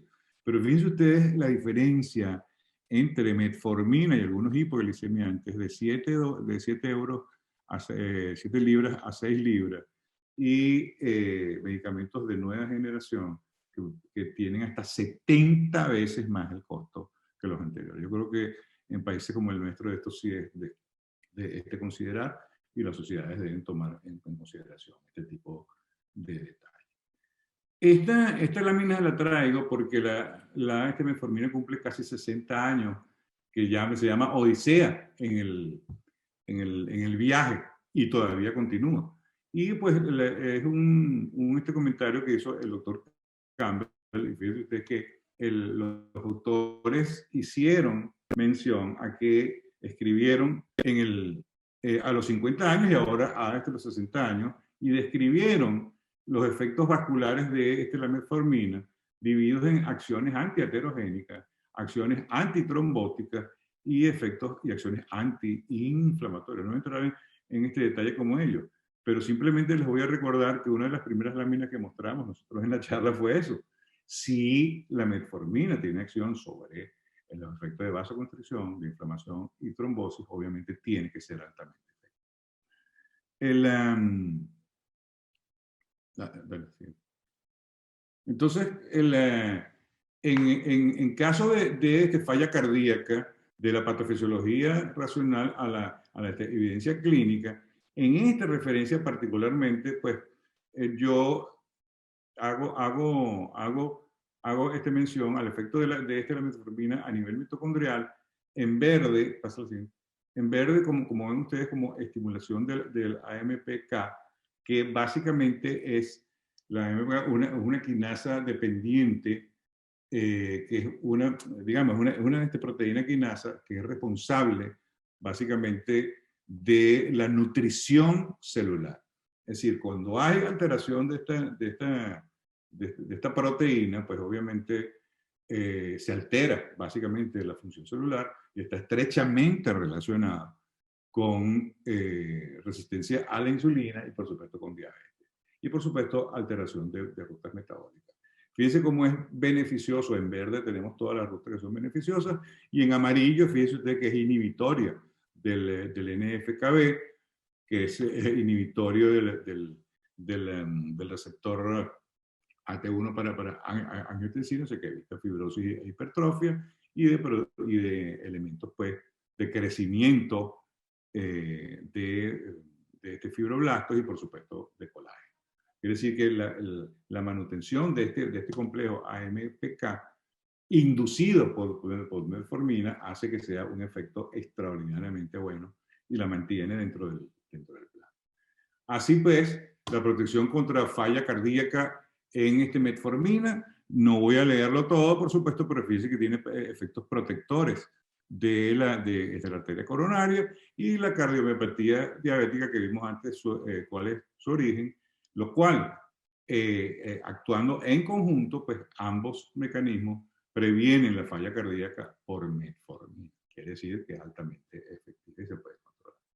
Esta lámina, que probablemente es una de las últimas que quiero hablar sobre metformina, es simplemente para aminorar cómo la metformina es utilizada hoy en día, demostrado que incrementa la eficiencia miocárdica, reduce el estrés oxidativo, reduce la inflamación, la atenuación de la hipertrofia y reduce la fibrosis intersticial y falla cardíaca. Esto ya lo comentamos antes, lo voy a pasar por alto por razones de tiempo y simplemente vamos a las conclusiones. Bueno. Entonces, la hiperglicemia, señores, es tóxica, pero diabetes no es solamente glicemia alta como vimos. La asociación a comorbilidades es más del 40%, lo dijeron los expositores anteriores. Hay una estrecha relación entre resistencia a la insulina, insuficiencia cardíaca y viceversa. Pero además, la cardiopatía diabética es multifactorial. parte de la teta era cardiotóxica. Y entonces la terapéutica, como ya comentaron los expositores anteriores, debe ser individualizada, pero sin obviar ninguna comorbilidad, señores. Hay que mitigar la frecuencia de los factores de riesgo cardiovascular asociados a diabetes mellitus y tratarlos, es decir, buscar la dislipidemia, la obesidad, la hipertensión y tratarlos. Probablemente es muy importante atenuar las complicaciones microvasculares y mucha atención a las macrovasculares, que repito e insisto, tiene que ver con los factores de riesgo cardiovascular. La prevención precoz es la clave, no hay duda. Y definitivamente, pues, con respecto a la terapéutica, hay que combinar efectivamente la terapia cardiovascular e hipoglicemia. Todos son efectivos y la metformina tiene su validez, o sigue teniéndola actualmente. En general son seguras y efectivas. Señores, vigilar la hipoglicemia, que es tan lesiva y tan talibánica como la hiperglicemia crónica. Y probablemente este mensaje final es que en diabetes e insuficiencia cardíaca no hay medicación mágica. Son y serán pacientes de muy alto riesgo, especialmente el paciente de edad, el paciente mal controlado, el paciente que tiene más de 10 años con diabetes con este pobre control, y que indefectiblemente, pues, hagamos lo que hagamos, siempre serán pacientes complicados. Para terminar, esta lámina se la robé al doctor Igor Moore de una conferencia que dice: no pretendamos que las cosas cambien si seguimos haciendo lo mismo, ¿no? Albert Einstein. Y pues obviamente esto es para darle un espaldarazo a la Fundación Venezolana de Insuficiencia Cardíaca por estos eventos que, pese a viento y marea, se hacen, que obviamente sirven para formación académica y tiende, pues, a asegurarle, o con tendencia a asegurarle al paciente diabético, especialmente el paciente de edad y con insuficiencia cardíaca, un futuro más promisorio. Muchas gracias por su atención.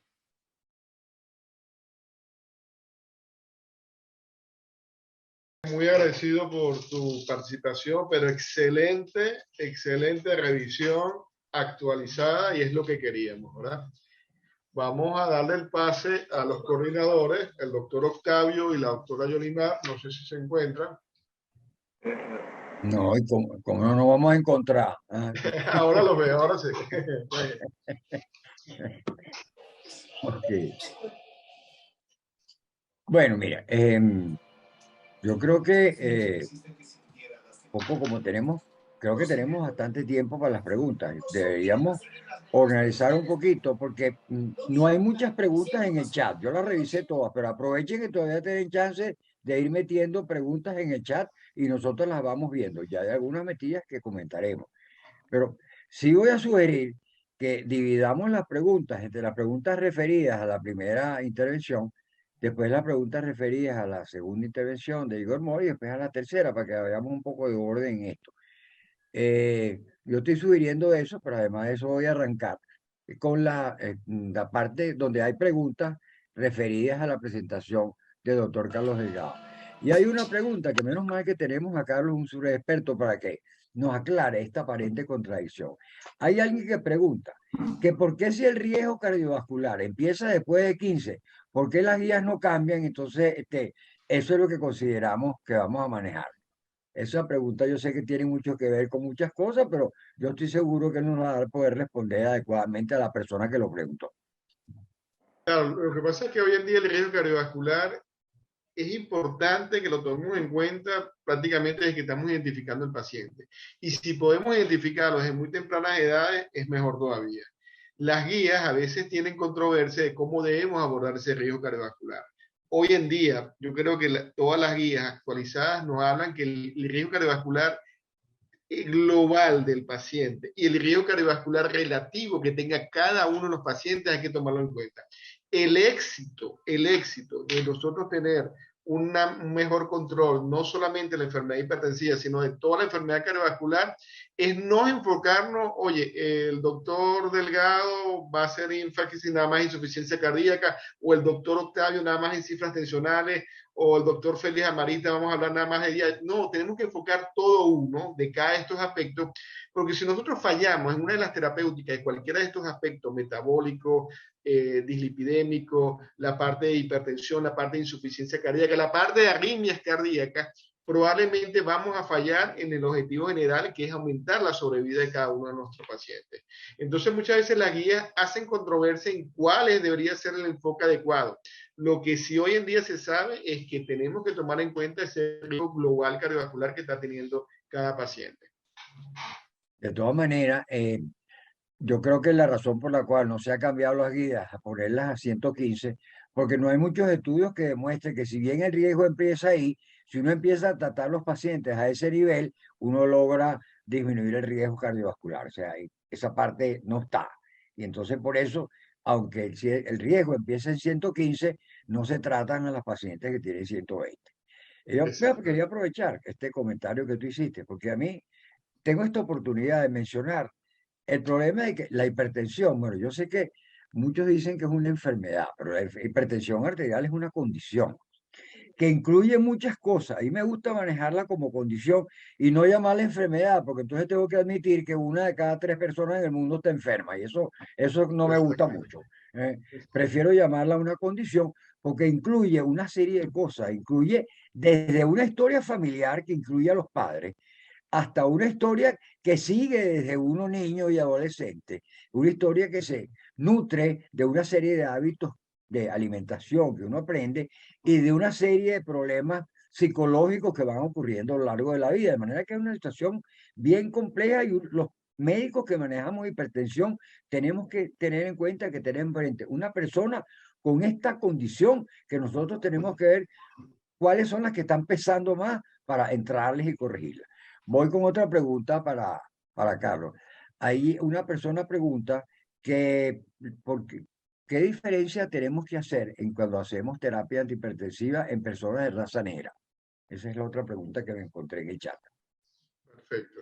Primero que nada, su anterior acotación, sí, es una condición, se puede llamar una condición de cada uno de nuestros pacientes, pero que esa condición se alimenta de todos los factores, que es una condición que es hambrienta, pues se alimente cualquier factor que él pueda usar para aumentar su poder negativo a nivel del continuum cardiovascular. Por eso es importante que nosotros seamos objetivos con eso. En relación a pacientes de color de la raza negra, sí hay estudios que hablan de la efectividad o no de los bloqueantes de los canales de calcio. ¿Me escuchan? ¿Aló? ¿Qué pasó aquí? Bueno, creo que sí me están escuchando, ¿no? Sí. Sí, sí. Ok. Hay estudios que hablan sobre cómo es la titulación o la elección de un tratamiento antihipertensivo en raza negra. Sin embargo, tenemos que hacer énfasis si estamos hablando en Venezuela. Propiamente en el venezolano, salvo a que unos grupos muy objetivos, muy predeterminados en el país, básicamente nosotros no tenemos raza negra, tenemos una raza de mestizaje. Entonces no podemos clasificar al paciente propiamente como las guías internacionales. Raza negra se va a beneficiar de este tratamiento antihipertensivo, que usemos bloqueantes de los canales de calcio. No, mira, vamos a utilizar este tipo. Porque la población venezolana, el hipertenso, la población venezolana es una raza mixta. No podemos hablar de raza negra pura como tal. Y hay muchos estudios muy bonitos al respecto en relación a eso.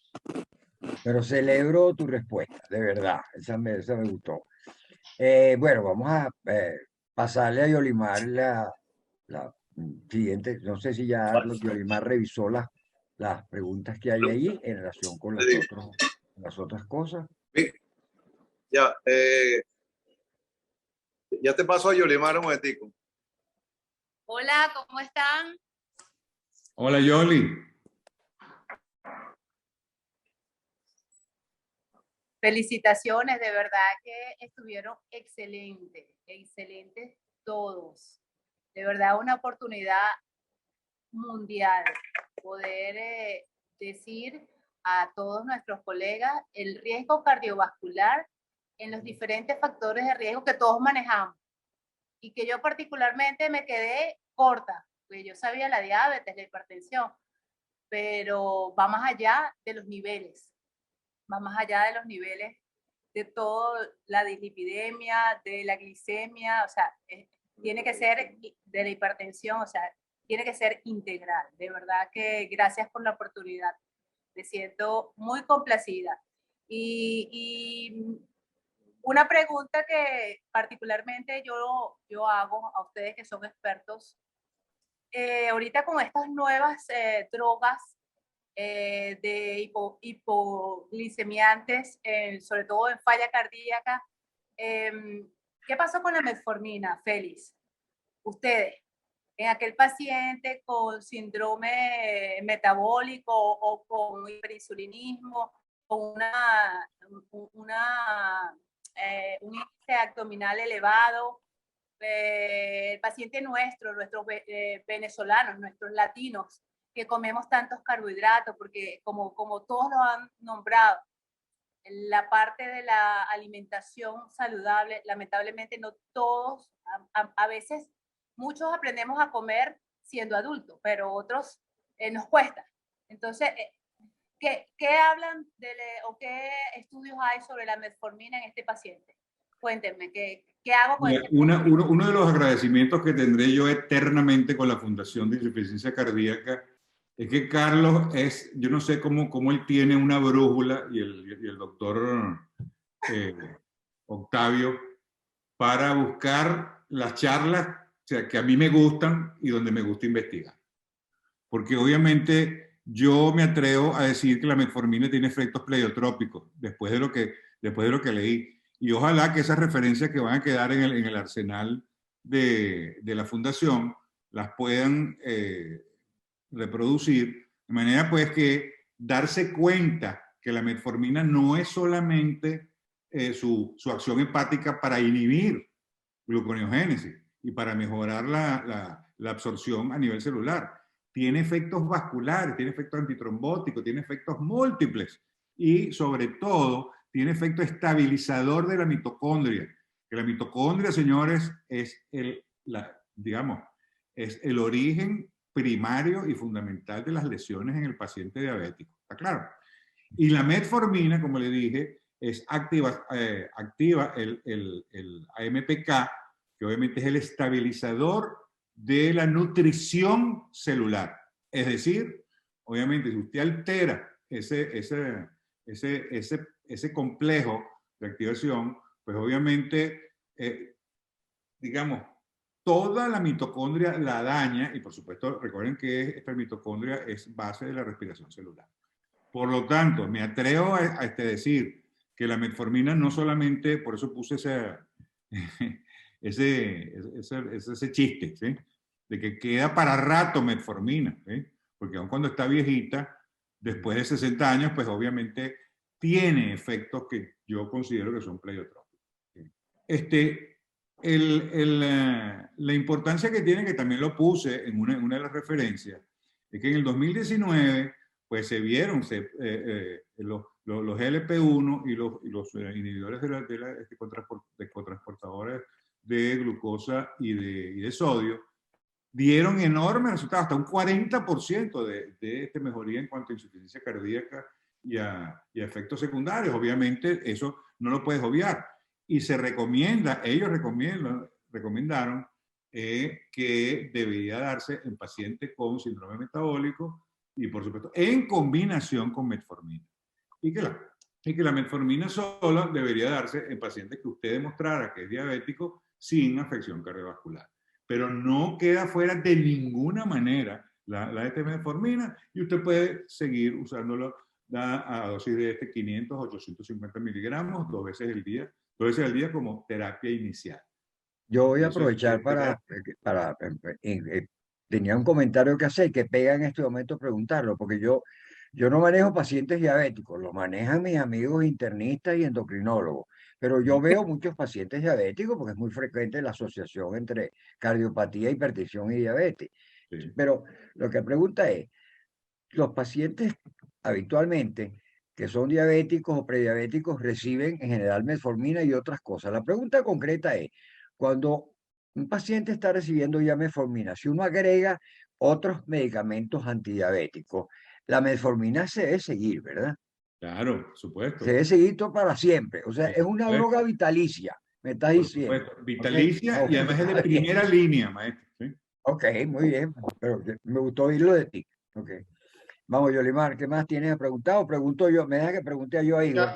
Disculpe que me ponga de preguntón ahorita, pero quería aprovechar a Félix y a todos los panelistas, ¿verdad? muchas escuelas, la europea y la americana, algunos autores, Félix, han dicho o han tratado de propagar la definición de la enfermedad de diabetes como una enfermedad cardiovascular. ¿Qué opinas tú de englobar? Decir, la diabetes es una enfermedad cardiovascular. Absolutamente de acuerdo. Alguien, un endocrino profesor mío, muy reconocido, comentó en una oportunidad en un congreso que la diabetes mellitus es una enfermedad cardiovascular que cursaba con glicemia alta. Esa era la definición. ¿Sí? Está bien. Ese fue nuestro maestro Obregón. ¿Sí? Y obviamente yo estoy totalmente de acuerdo con esto. Y la razón por la cual acepté esta charla es porque obviamente las 4 condiciones fundamentales que definen la cardiomiopatía diabética, todas tienen que ver, absolutamente todas tienen que ver con un factor cardiovascular. ¿Sí? Y la consecuencia de las lesiones microvasculares en el paciente diabético por hiperglicemia crónica, no cabe duda que son vasculares todos. Es decir, la lesión nerviosa es por vasa nervorum, la lesión renal por lesión arterial y por supuesto lo que tiene que ver con afección miocárdica también. Entonces, yo estoy totalmente de acuerdo. Yo creo que obviamente es una enfermedad vascular que cursa con glicemia alta. No tan estricto como eso, pero obviamente sí debes vigilar y debes estar claro que el paciente diabético con más de 10 años de evolución, con un pobre control, pues obviamente es un paciente que definitivamente está oxidado y está liquidado desde el punto de vista vascular. Puedo hacer un comentario, no en relación con esto, sino una pregunta que quiero hacer a Igor, que nos lanzó toda esta novedad muy insistente en el problema del omega 3. La pregunta, y además me interesa saberlo yo, y quiero que además que el público lo oiga. El omega 3 que uno consigue en Farmatodo y otras partes, esas cápsulas tienen 1 gramo de eso mismo que tú mencionaste, o eso es distinto. ¿O son 4 tabletas, cápsulas que hay que tomarse? ¿Cómo es la cosa? Explícame bien, porque yo no lo tengo tan claro yo y creo que a lo mejor muchos de los que están en el público tampoco lo tienen.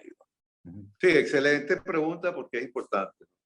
Si ustedes recuerdan la diapositiva que le coloqué de las recomendaciones de la y ella dice específicamente, estas recomendaciones son solamente cuando se utilice ácidos grasos de cadena larga, omega 3, purificados, que contengan en esa purificación únicamente el ácido, el EPA.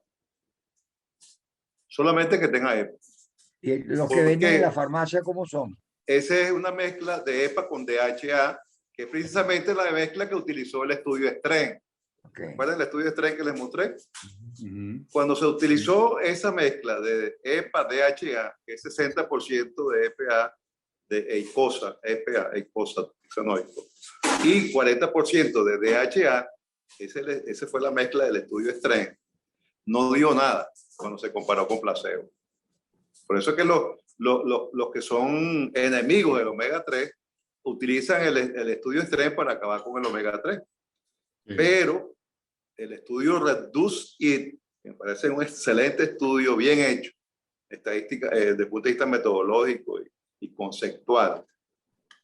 Utilizó un producto purificado de omega 3 cadena larga, utilizando un ácido graso exclusivo que es el EPA.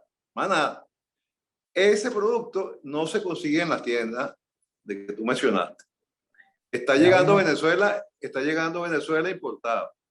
Mira, y viene en cápsulas de 2 gramos. Okay. Hay que tomarse 4 gramos al día. Una pregunta 4 gramos al día. Para complementar. Cuando uno come pescado, ¿qué es lo que come? Bueno, precisamente ahí es donde está el problema. Porque los estudios poblacionales, donde solamente analizan la parte de nutrición, tiene lo que llamamos pues el consumo de pescado azul, pues. Tiene rico en omega 3, pero tú te estás comiendo todos los omega 3 que hay ahí. Ahora bien, habría que hacer un estudio qué cantidad de DHA tiene cada pescado. Tiene la Porque catalana, el problema tiene está, es que el problema de los ácidos grasos es el DHA, que como vimos ahí, no tiene ningún beneficio y al contrario, tiene algún maleficio. ¿Por qué? Porque te incrementa la permeabilidad de la membrana y eso es peligroso, que la membrana queda libre, entra a todo el mundo y salga a todo el mundo. Y por otro lado, no distribuye el colesterol intramembranoso. Acuérdense que la membrana celular de cualquier vaso o de cualquier estructura es una bicapa lipídica. Tiene 2 capas de lípido y ellos tienen un orden. Entonces, si tú le das un ácido graso que te lo desorganiza, que lo hace el DHA, trae esas consecuencias negativas. En cambio, el EPA organiza la estructura de esa membrana celular. Okay. Por otro lado, se ha descubierto que existen, el problema del colesterol es que existen depósitos anormales de cristales de colesterol, cristal, que dañan la membrana celular y por consiguiente el endotelio. El DHA no hace nada contra eso, más bien produce más cristales. En cambio, el EPA disminuye los cristales de colesterol.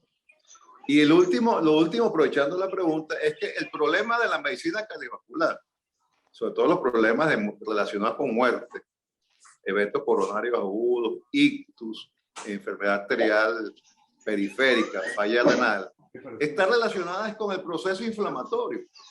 Si nosotros lográsemos controlar el proceso inflamatorio, la enfermedad cardiovascular desaparece. Es más, yo diría que si algún científico me está escuchando en algún momento y crea una vacuna, ojo, una vacuna que se meta en el proceso inflamatorio y lo bloquee, la enfermedad cardiovascular cae así como queso fresco.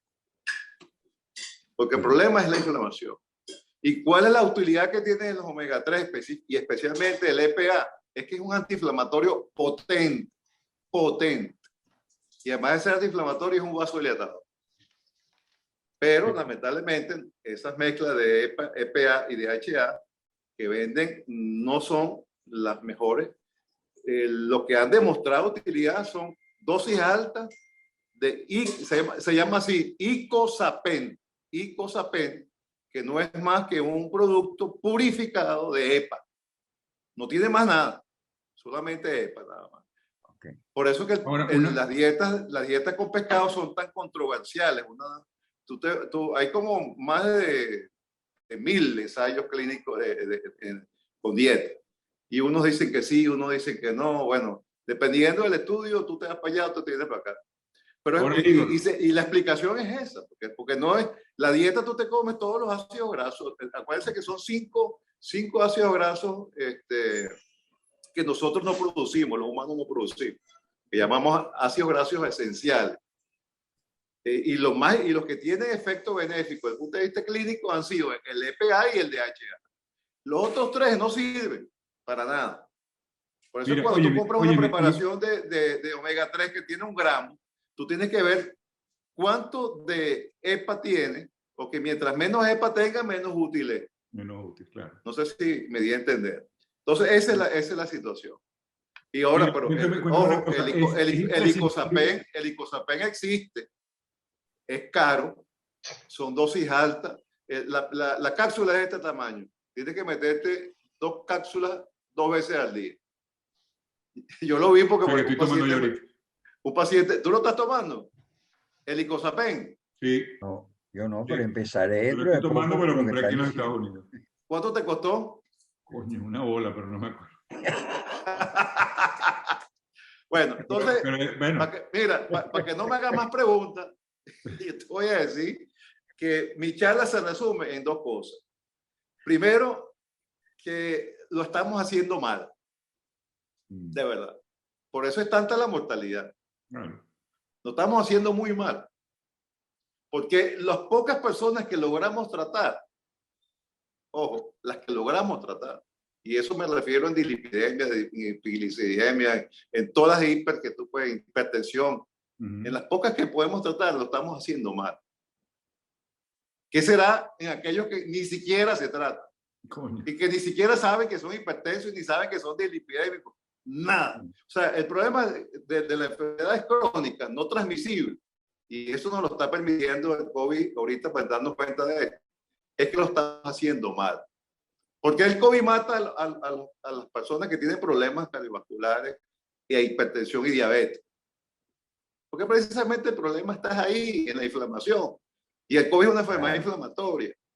Y el COVID es una enfermedad, o el SARS-CoV-2, que es el virus, que agarra la ECA2, que es la única cosa que nos protege. No hay más nadie que nos proteja.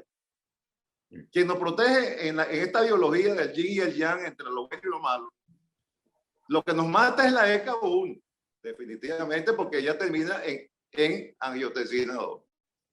La ECA2 es el contrabalance y hace que se equilibren las cargas entre ECA1 y ECA2. Y llega el virus se mete por ahí, y no solamente que se mete, sino que lo bota. La saca del sistema. O sea que ECA2 agarrada por el virus, es ECA2 eliminada. Entonces, ¿en qué quedamos nosotros? ¿Quedamos a expensas de quién? Quedamos a expensas de la ECA1. ¿Y cuáles son los resultados de la ECA1?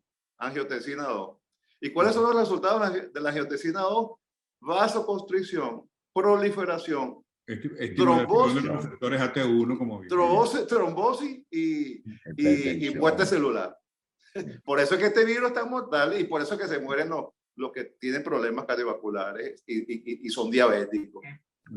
Y es que la biología es sencilla.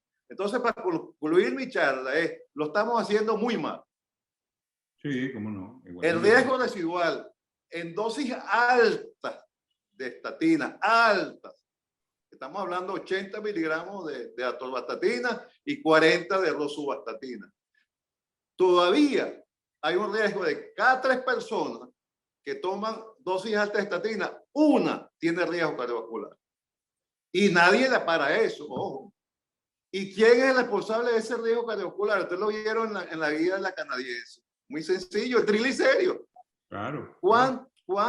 ¿En cuánto indican los canadienses para tratar el triglicérido? 135 miligramos por decilitro de triglicéridos hasta 499. Lo dice clarito. ¿Y qué debes hacer ahí? Utiliza el icosopen, que es el EPA purificado. Hasta tanto aparezca el nuevo fibrato que yo les mencioné ahí, que no ha llegado a los resultados, porque los otros fibratos no sirven. Esa es la situación.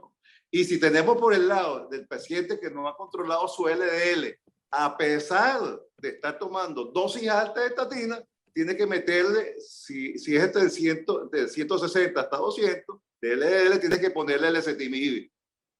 Y si es por encima de 200, entonces mete el ezetimibe más el inhibidor de la PCK9, que es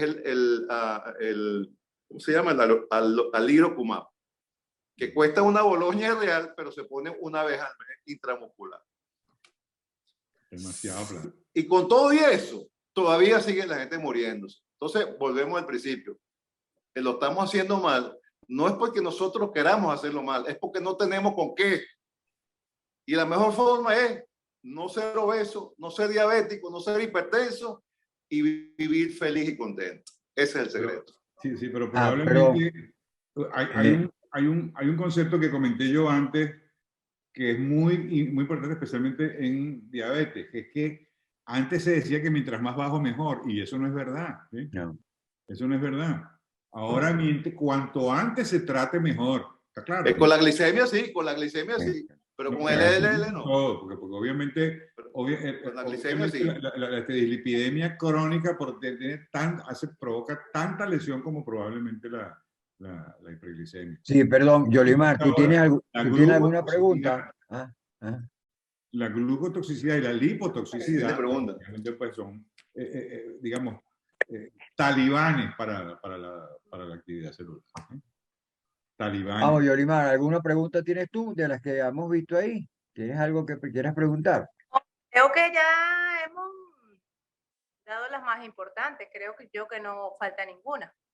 Aunque había una creo que la respondiste, ¿no, Igor? Sí, aquí alguien preguntó, alguien del panel, del público, preguntó si se podía seguir usando la metformina en el síndrome supuesto. cardiorrenal y utilizando al mismo tiempo la dapaglifosina. Por Obviamente, supuesto, por supuesto. En las la recomendaciones del respuesta es sí. 2019, Sí. las recomendaciones del 2019 de la Sociedad Europea de Cardiología lo recomiendan en combinación, no excluyendo la metformina, lo contrario.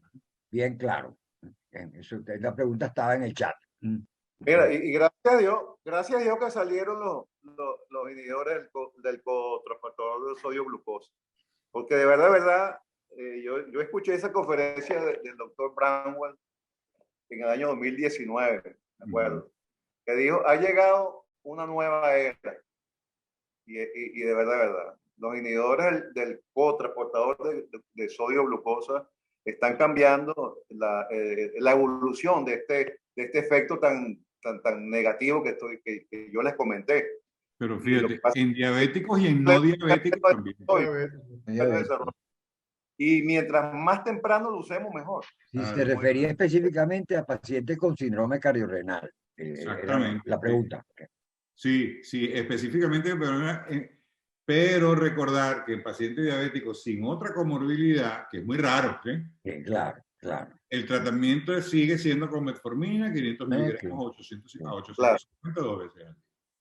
Una cosa, no sé si ustedes se acuerdan, y estamos hablando de hace más de 10 años atrás, yo diría que 15 años atrás, cuando asistíamos a los congresos y los expertos a nivel mundial de hipertensión nos hablaban, entre más bajo, mejor. Sí. Cosa que ha cambiado y ahorita estamos hablando de entre más temprano, mejor para la enfermedad hipertensiva.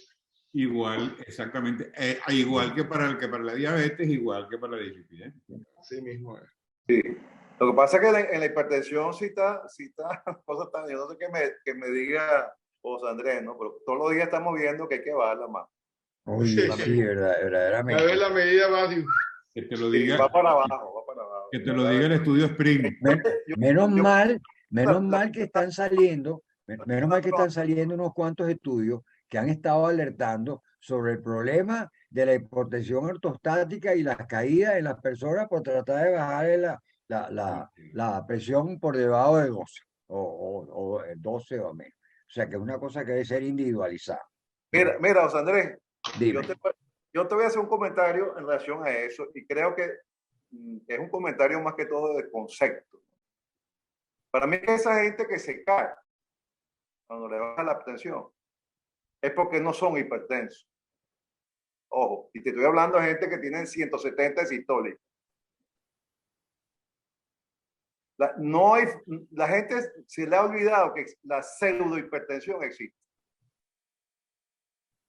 Sí, pero no todos son así, no todos son pseudohipertensión. Muchas serán, como dices tú. Pero si tú te exageras con el tratamiento diurético en un hipertenso viejo, se va a caer y se va a fracturar. Los hipertensos son porque tienen las arterias duras. Sí, claro. Y la culpa la tiene el médico, porque está tratándolo maltratado. Porque ese paciente viejo que se cae, no le vas a bajar la tensión con nada. Es difícil. Porque entonces empieza a meter el diurético, el calcioantagonista, 5 vainas para el viejito. Es bueno de llamar la atención al problema de la pseudohipertensión, porque de verdad eso existe, no es que no existe. Hay que hacer algo. Nosotros como especialistas en hipertensión tenemos que hablar claro. Pero no lo vamos a hacer aquí en este webinar. No, aquí no, pero yo sé que tú has estado mencionando lo de la presión media y puede ser que por ahí anden los tiros, de meterse más bien por ahí. Y no, si la presión media, ya yo terminé el estudio, logramos 200 pacientes y encontramos que la métrica de hipertensión que más se correlaciona con daño carotidio es la presión media. Mire, ¿cuándo me vas a pasar eso para yo verlo? Tú me dijiste que me ibas a pasar yo lo porque te voy a meter a ti como coautor. Bueno, mejor todavía. Te voy a pasar para que lo corrijas Bien. ¿Alguien tiene alguna otra pregunta? ¿Alguien tiene más preguntas? Carlos, ¿tú tienes algún comentario que hacer? No, yo quería dar las gracias porque nos quedamos cortos con tan excelente panel de coordinadores y expositores, por toda la audiencia, por la colaboración de la industria privada farmacéutica como el Laboratorio Ángelos y por supuesto por Eventos BIT, e invitarlos. Vamos a seguir con el ciclo de simposios a nivel cardiovascular por parte de FUNVIC, pero invitarlos también a nuestro próximo Congreso Venezolano de Insuficiencia Cardíaca, que Dios mediante en el mes de mayo lo haremos realidad. Y por supuesto, no les voy a preguntar, todos los expositores ya están anotados en el programa, así que no vayan a buscar, por favor, que ya están anotados. ¿Vieron? Bueno, yo voy a aprovechar que estamos en esto. El 18 del mes de febrero tenemos un simposio que se llama Ácido úrico y riesgo cardiovascular. Vienen 2 cuartobates italianos a discutir con nosotros este asunto que se discute poco y no se le presta tanta atención. Eso es el 18 en la tarde. Allá estaremos, claro que seguro, sí. Seguro. Recuérdanoslo, José Andrés. Sí, no, es que yo le voy a pasar eso a todo. Mira, esa fue la primera charla que di yo, que le di yo a Carlito, que me pidió que se la diera en uno de los congresos de la Fundación de Insuficiencia Cardíaca. Así mismo es, exactamente. Bueno, entonces ya vas a disfrutar entonces de esto. Sí, cómo no. Extraordinario. ¿Sí? Está bien. El proceso por la nutrición, por la fructosa. ¿Sí? Está bien. Bueno, muchas gracias, Carlos. Gracias a todos. Bueno, mire, nuevamente, Carlos, gracias por haber armado esto, que uno disfruta esto mucho. Este es el placer del día, estas cosas. Sí, cómo no. No tienen idea de aquí de San Antonio cómo lo he disfrutado. ¿Sí? Me hacía falta. A la gente. Mira, entré en calor, mira. Está bien. A ver, ya está. Te entró el calorcito latino.